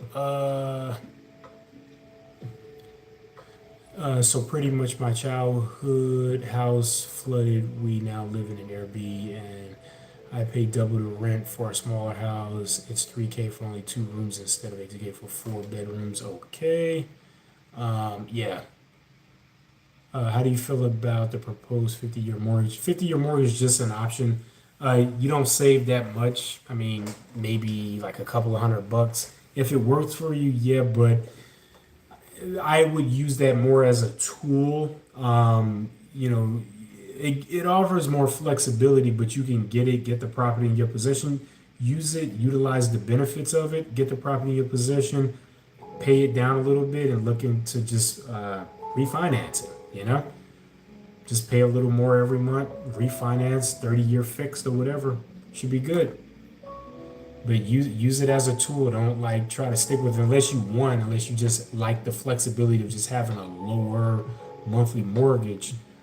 But then again, you can do that by just taking advantage of little mortgage hacks. Some of the mortgage hacks includes paying a little more every month. Instead of paying your mortgage monthly, pay it every other week, because at the end of the year you would have paid one extra payment. You don't really necessarily need to do a refinance. You can just reach out to your lender and request for a mortgage recast. Besides assuming people's loans, how can you get into home ownership easily for cheap? There are many ways you can get into home ownership to cheap. You can look into, like down payment assistance programs. You can look into the Community Reinvestment Act programs. If you're like poverty or struggling a lot financially, you can look into BMR or below market rate housing, which is it's a bit of a process to qualify for BMR housing or below market rate housing, but that's something you can certainly look into. Many counties here in the state of California offer BMR programs. So essentially, they'll sell you like a really nice house for like a fraction of the cost. So they set aside like a bunch of BMR units and homes in San Francisco, and people were buying like 1.5, 1.2, $1 million like condos for like $200,000-$300,000, but you have to qualify for it. It's not like they just sell them to you. It's a very rigorous and extensive process. People who tend to take priority with those are like people who grew up in a foster care, veterans, things like that. These are people who typically would get priority. And usually the wait for those is long. I'm talking years. There's people that's been on those lists for like 2, 3, 5, 10, 12 years, still waiting for an opportunity. And when an opportunity comes, you don't really have your pick. It's like, hey, this place came available. You want it? Because I'm going to give you like 24 hours. And I'm going to the next person. They got to keep it moving because there's a lot of people on the wait list. Stinky Boot, you said my mom is trying to buy a house, but I have the opportunity to move out for $650 in Midtown Sag. Oh wow. Yeah, I mean, if you have an opportunity, I would just take that opportunity, Check out the new Art Castle in the Bay. Okay, what's that about, Angus? Should I stick with her and wait till she buys, or do I move out? Stinky Boot, if you're in a position to move out to create your own stuff, I would recommend you do that and focus on yourself. That's just me. Because what happens is, I mean, with respect to the parents and all of that, parents tend to hold their children back. And a lot of it could be a huge emotional component behind it. And some of it too could be manipulation as well. So, you want to stay, get away from them and try to build yourself up. And then you can be in a better position to potentially help them later. But you have to get away from them for your sake, Crazy question. Is that a USMC skivvy shirt? No. But I do have them. The olive drab, yeah, I have them. But yeah. But it's not a crazy question. But same color though. And that's one of the reasons why I bought this color. It's a different brand, but it's, it could be, I'm sure it would qualify as a skimpy shirt, sure. What if you want to start a home buying journey but have bad credit? Well, I mean, even if you have bad credit, you can look into like FHA loans. You just need at least a 580 credit score, and you just need to meet a few other factors, and you will qualify for an FHA loan. Looking for a river bank. Oh yeah, Fig side. Yeah. Semper Fi, Kiwi, thank you so much. Thanks, man. You're welcome, Stinky Boot. Yeah, Stinky Boot, man. If you need any help, man, hit me up. Love to help you, okay? Let's see what we can do for you. Even if we could get you into a condo starting off. I have a condo. I'm chilling. Look at this. I'm chilling. By far one of the best decisions of my life, my friend. One of the best decisions of my life was buying this place. Changed my life forever. But one of the key things that you have to be careful of when you buy a place like this, you'll be offered a whole host of loans and all that because they see that you have this on your profile, your credit profile, as you would be a homeowner. So a lot of these creditors, these lenders, these credit cards, they'll be offering you all these deals. Hey, do you need a loan? No problem, $50,000, $100,000, because they know that they can put a lien on your property if they need to. So you got to be really careful. Even with me, I had credit cards, $1,000, $2,000 limits.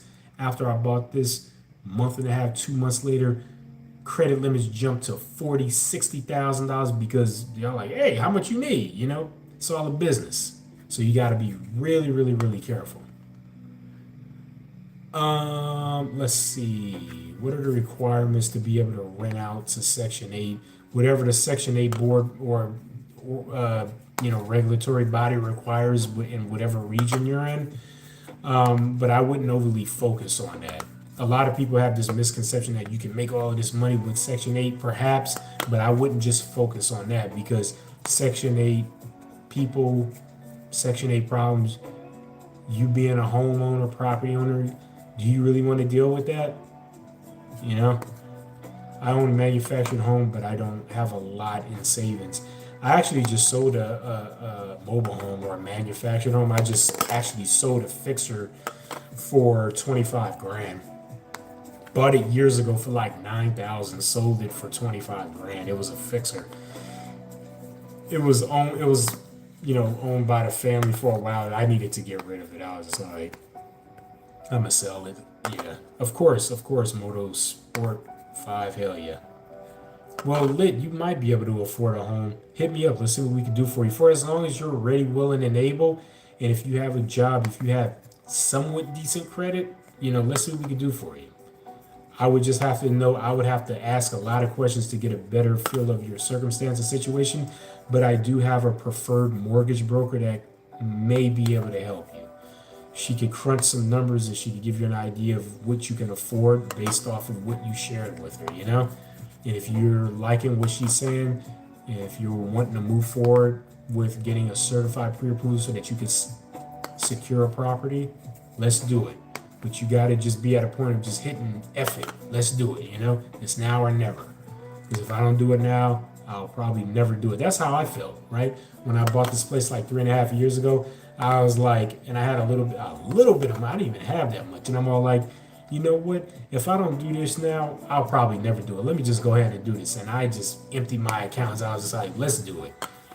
When I got this, best decision of my life. Best decision of my life. By far.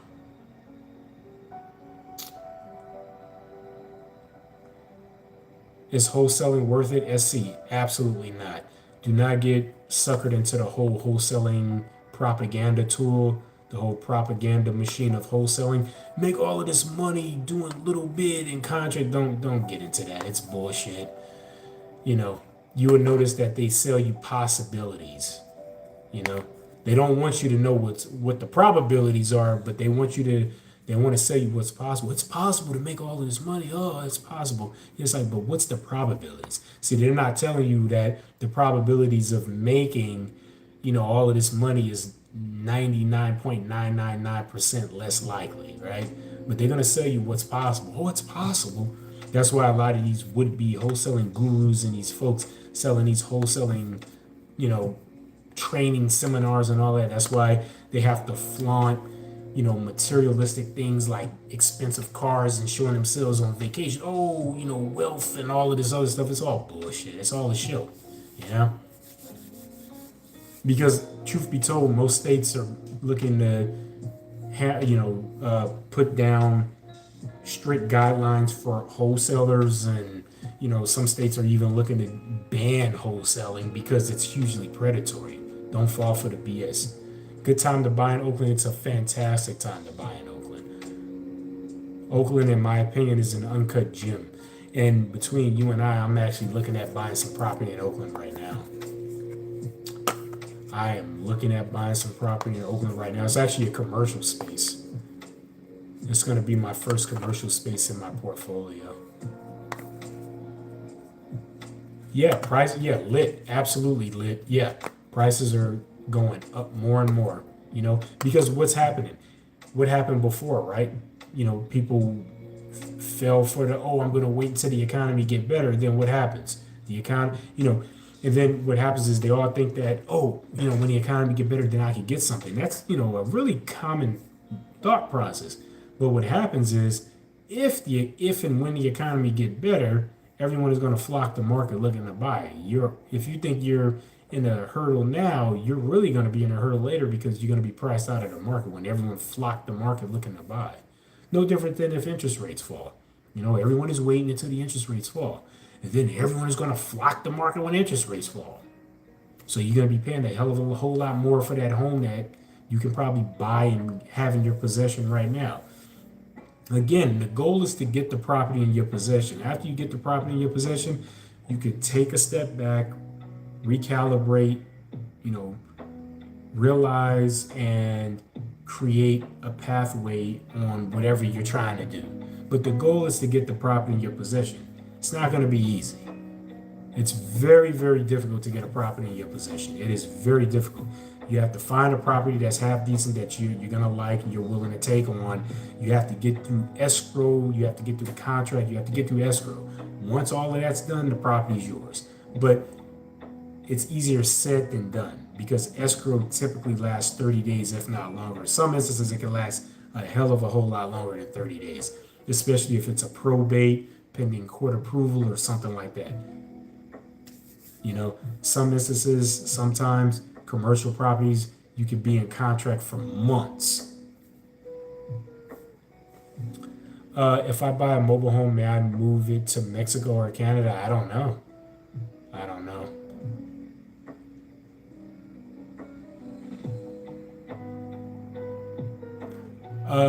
Jamar Jones Real Estate, you said, does CA do rentals? What do you mean by that?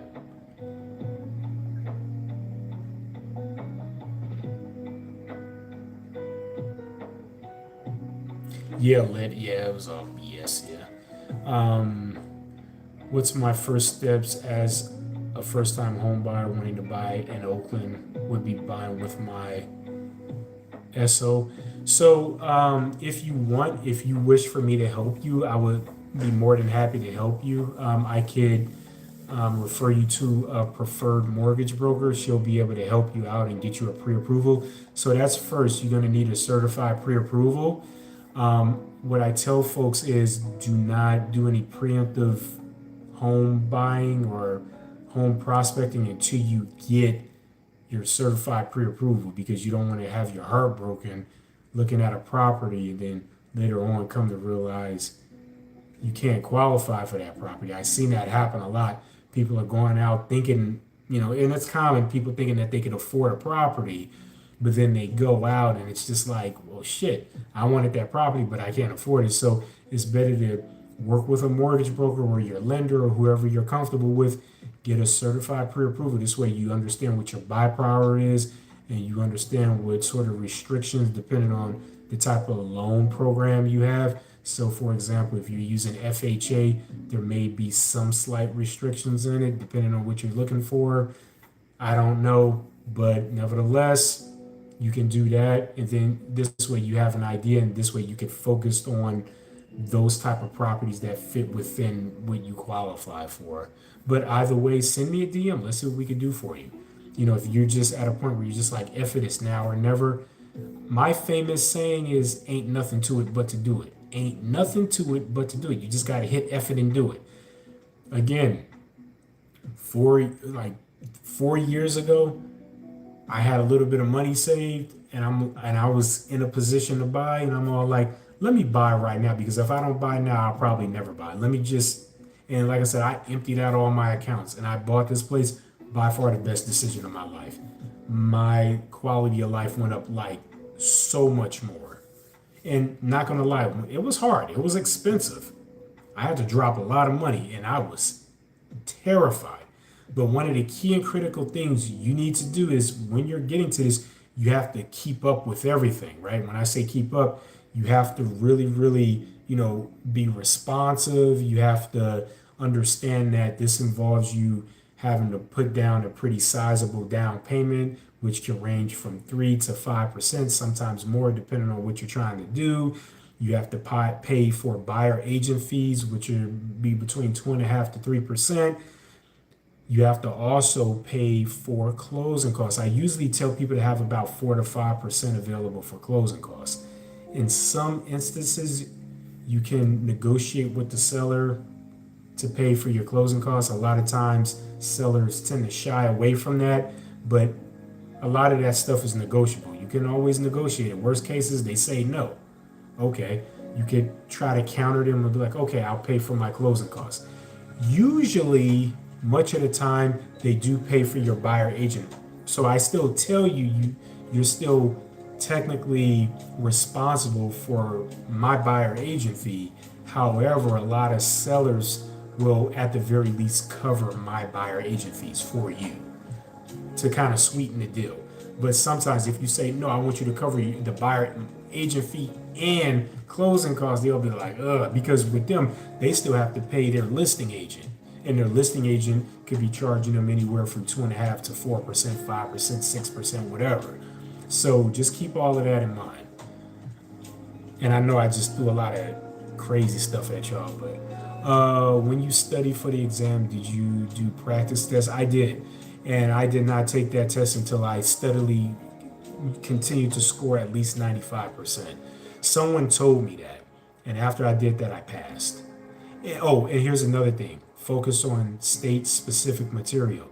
A lot of these training programs and all that, they serve up general real estate information, general information guides, which is fine. You still learn, but it limits you because a lot of what the state is going to throw at you is state-specific material, state-specific laws and ordinances and all this other stuff.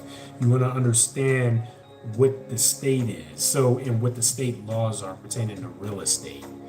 So yeah, you want to get into something when you're taking the practice exams. I don't care if you're scoring 94.9%. If it ain't at least 95%, do not go take that exam. I'm just telling you, it is not easy. It is not an easy exam. In fact, especially if you're in California. California has the most difficult real estate exam. Where do I find a trust death deed for a home so the mortgage doesn't look back to the company? A trust death deed for a home so the mortgage doesn't go back to the company. What do you mean by that, Ari? Hey, Sync City, thank you so much for the follow. I appreciate it. Thank you. And what's the process length to put the paperwork in effect? Do you work with wholesalers? Nameless, I do not work with wholesalers in any capacity. Let's see. Your contract name. Okay. Awesome. What do I need to do to get ready for pre-approval process for me and my partner? So basically what you all need, you just need your most recent pay stubs, your most recent bank statements, anywhere you have money, because you want to show the lender, you want to show the mortgage broker, you want to show underwriting that you have money available for the down payment or your earnest money deposit. You want to make sure you show that you have enough to cover closing costs, and of course enough. They're going to also want proof of employment. So, they're going to send even your employer like a proof of employment form and all of that. And if the two of you are doing like a co-ownership thing, I'm assuming that the two of you plan to combine your income, which is going to give you a significantly higher buy power and everything. But underwriting, they're going to really do their due diligence to make sure that your employment is verified. They may, more than likely, they're going to request for your taxes, your 1040 EZ taxes. If something needs clarification, they may request for your tax transcripts, which are a little more powerful than your 1040 EZ. I would recommend going to the irs.gov website and generating your most recent tax transcripts. It's good to have it and not need it than need it and not have it. And what else? And of course, the mortgage broker or whatever, they're still going to, do credit checks and all that. They're going to do a hard credit pull. If you're just ready for a certified pre-approval, they're going to do a hard credit pull. They're going to reach out to your employer. They're going to they're going to want to see your tax or your pay stubs. They're going to want to see your bank statements, and they're going to request for your tax transcripts or your 1040 EZ tax documents. And so what 1040 or 1040 EZ tax documents are, those are what you get after you file your personal taxes. So whatever your tax preparer, your CPA, your enrolled agent, they should have supplied you with your 1040 EZ taxes. And it just basically gives the mortgage broker and the underwriting, tells them what you made and all of that. So, and then they'll, give you a certified pre-approval, and it'll showcase your buy power. Now, in a perfect world, if you really want to give yourself a little more extra credibility with a seller, listing or a listing agent and a seller, I would recommend, if you want to request for a fully underwritten pre-approval, because with that, that's a little more guaranteed. I mean, you can get a pre-approval. That's still good. It's still excellent, but a fully underwritten pre-approval, that means that there's no question, essentially. That means you're good and you're going to save a lot of time. You're going to save a lot of people's time, and you look more credible, significantly more credible. And, if you submit an offer, especially in a desirable area for a desirable property, you submit a fully underwritten pre-approval, they'll probably consider you a lot more than someone that just submits a regular pre-approval. Because a pre-approval, it's still good, but it could still have, some drawbacks. But yeah, that's something else. That's something the mortgage broker will explain to you, or a loan officer or whomever. Nevada, looking to buy a condo in Oakland. Is it a good time? Absolutely. Oakland is a great place to buy a condo. I am living proof.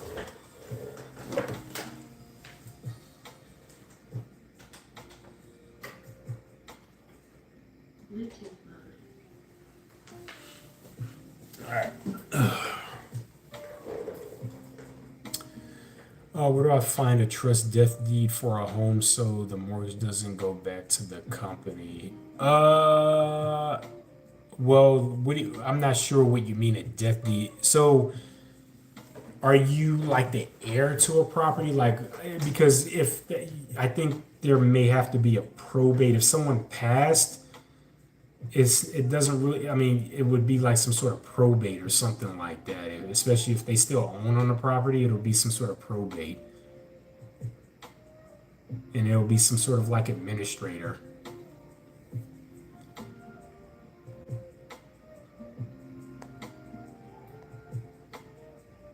Matthew, highly recommend buying it. What should I be doing in my 20s, or should I have? What should I be doing in my 20s, or should I have in my 20s? Just a normal job. You don't need nothing major. You're still young. It's not expected for you to have a high income job and, being front and center on Wall Street. Just get a normal, chill job, earn some cash, save up, don't do crazy things. It just depends on what you want to do, though,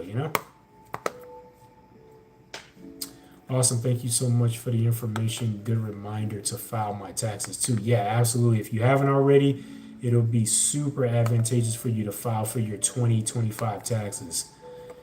Yeah, you want to do that. H&R Block, you know, and even AARP, they offer free tax filings at the local libraries. So you can just, it's through Vita, VITA. In a lot of communities, they offer it for free. And, it's a lot of people who are like experienced with taxes and everything, and they do volunteer work. I used to do that. I used to do volunteer work for Vita for taxes. So it was a transfer from the home on death as a deed. Yeah, I'm not really sure, Ari. I wouldn't know that. I would probably say reach out to a real estate attorney to get help with that. So I wanted to find a way to avoid that so I can take over payments for my father if that ever happened. Yeah, so so Ari, that would be a probate. So you may want to like reach out to a probate attorney and make those preparations now. But that would be a probate if your father died. You know, even if it's in a will, it would still probably go through the probate process. How do you make money at 16? Cut grass, deliver paper, find a little cafe to work for, apply for a job at a movie theater, go work at Subway, go work at Starbucks, go work at a local grocery store, especially during the summertime. Trip, so they'll all be hiring. Usually, if you have a loan and are still paying off the home and the owner dies, the mortgage will take back the home. Ari, yeah, I don't really know I don't know. What state are you in, Ari? I'm not really sure how long did it take you to get your license? Well, with me, I started on it and I stopped, but from me taking the course and all of that and pausing and studying all, probably about a year and a half, something like that. Rhino 19, thanks for the follow. Ryan Christian, skilled blue collar worker, autism awareness. What's up, man? Welcome in. Just me, how long did it take me to learn everything you need to know to succeed? Years. Because not only that, you have to remember, I did go to university. I have an MBA and a master's in accounting. So, I'm pretty versed with like accounting, finance, taxation, things like that. That's all within my wheelhouse. Big John, what's up? Young, good credit is helpful. You got collections hard to get a loan, yeah. What sort of loan are you trying to get? Utilities running well. Utilities are running very well. Or work as a apprentice, non-union, if your parents sign a waiver. I don't know about that. But if you have the opportunity, if you're 17 and you finish high school, join the military, join like the Air Force or something like that. I have 5K. What I flip. I have 5K. What I flip. What do you mean by that?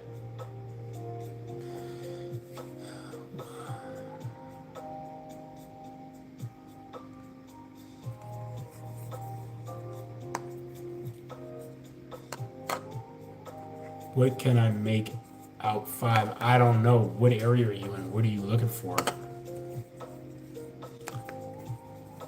I don't think you would be able to buy a house for 5K, my friend. Cali? What part of Cali? The Pretty House. What's up, Rich? What's up, Rich? Welcome in. Welcome into the live.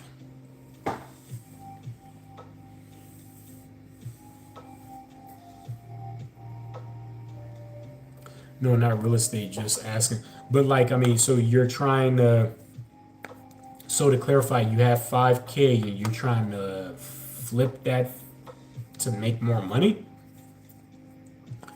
Fresno, California, Central Valley. Okay, that's what's up. I was thinking of if someone is young, good credit helps and should be worked on. Thoughts.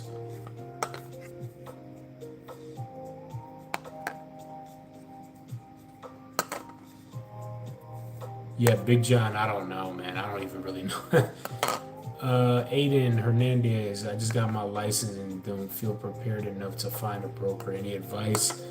Well, there's nothing to really prepare for. You would notice that a lot of the stuff you learn, it's going to go over your head after a while. It's just like with everyone. It's no different than, recruits finishing the police academy or the sheriff academy. They're going to forget like 95% of that material and what they learned. No different than a real estate agent learning. I mean, like most of that stuff, I forgot it. I don't remember a lot of that stuff. But, just for the sake of passing the test, the state wants you to learn it. You'll be all right. Just find a brokerage. I would probably recommend stay away from virtual brokerages like EXP and all of that. Go with someone that has excellent mentorship like Keller Williams, Coldwell Banker, Remax, Century 21. Keller Williams, they've pioneered mentorships for new agents. Start off with them. You may like it and you might stay with them indefinitely. Try them. Ryan said, I'm 33. I was saying the non-union apprenticeship thing to that 16-year-old who has, okay. Got it.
Looking at Bay Area for absentee owners of the expired withdrawn listings.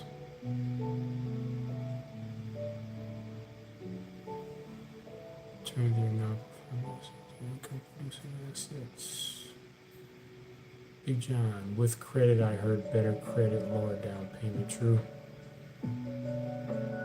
No, that's not necessarily. Well, no, it's not necessarily true. I mean, it just depends on what your credit is. You just get slightly more favorable loan terms, but I mean, a lot of it is pretty standardized, Big John. So, secures relationship between the agent and client for expired listings.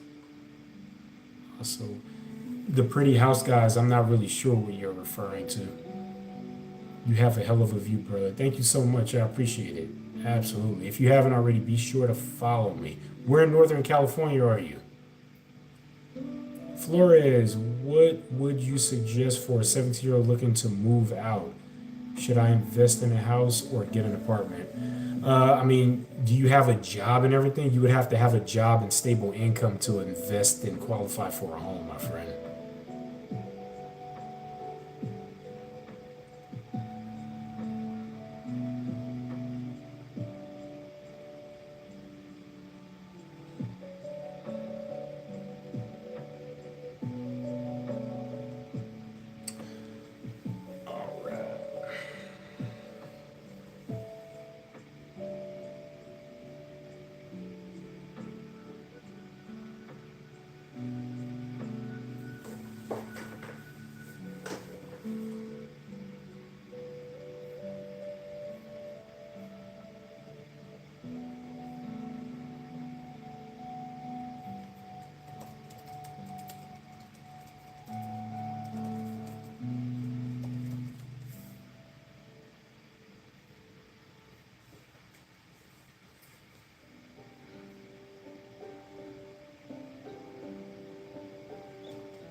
Thank you, Aiden.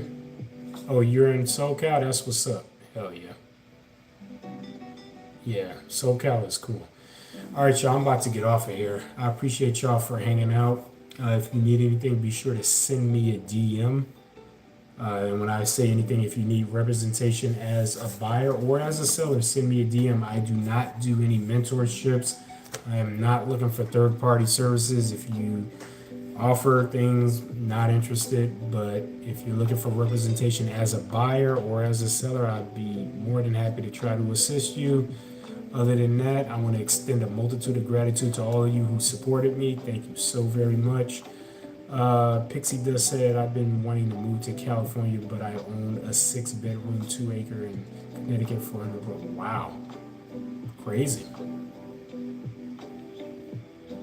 Yeah, I pay more than I pay quite You know, location, right? All right, y'all. That is it. I do not. No, I don't help people find apartments. Condos, yeah, but not apartments. Yeah, just if you want to find a condo, I could help you with that. So I mean, you could get like an apartment condo. Like for example, I own this. This is a condo. It's like an apartment, except I own it. So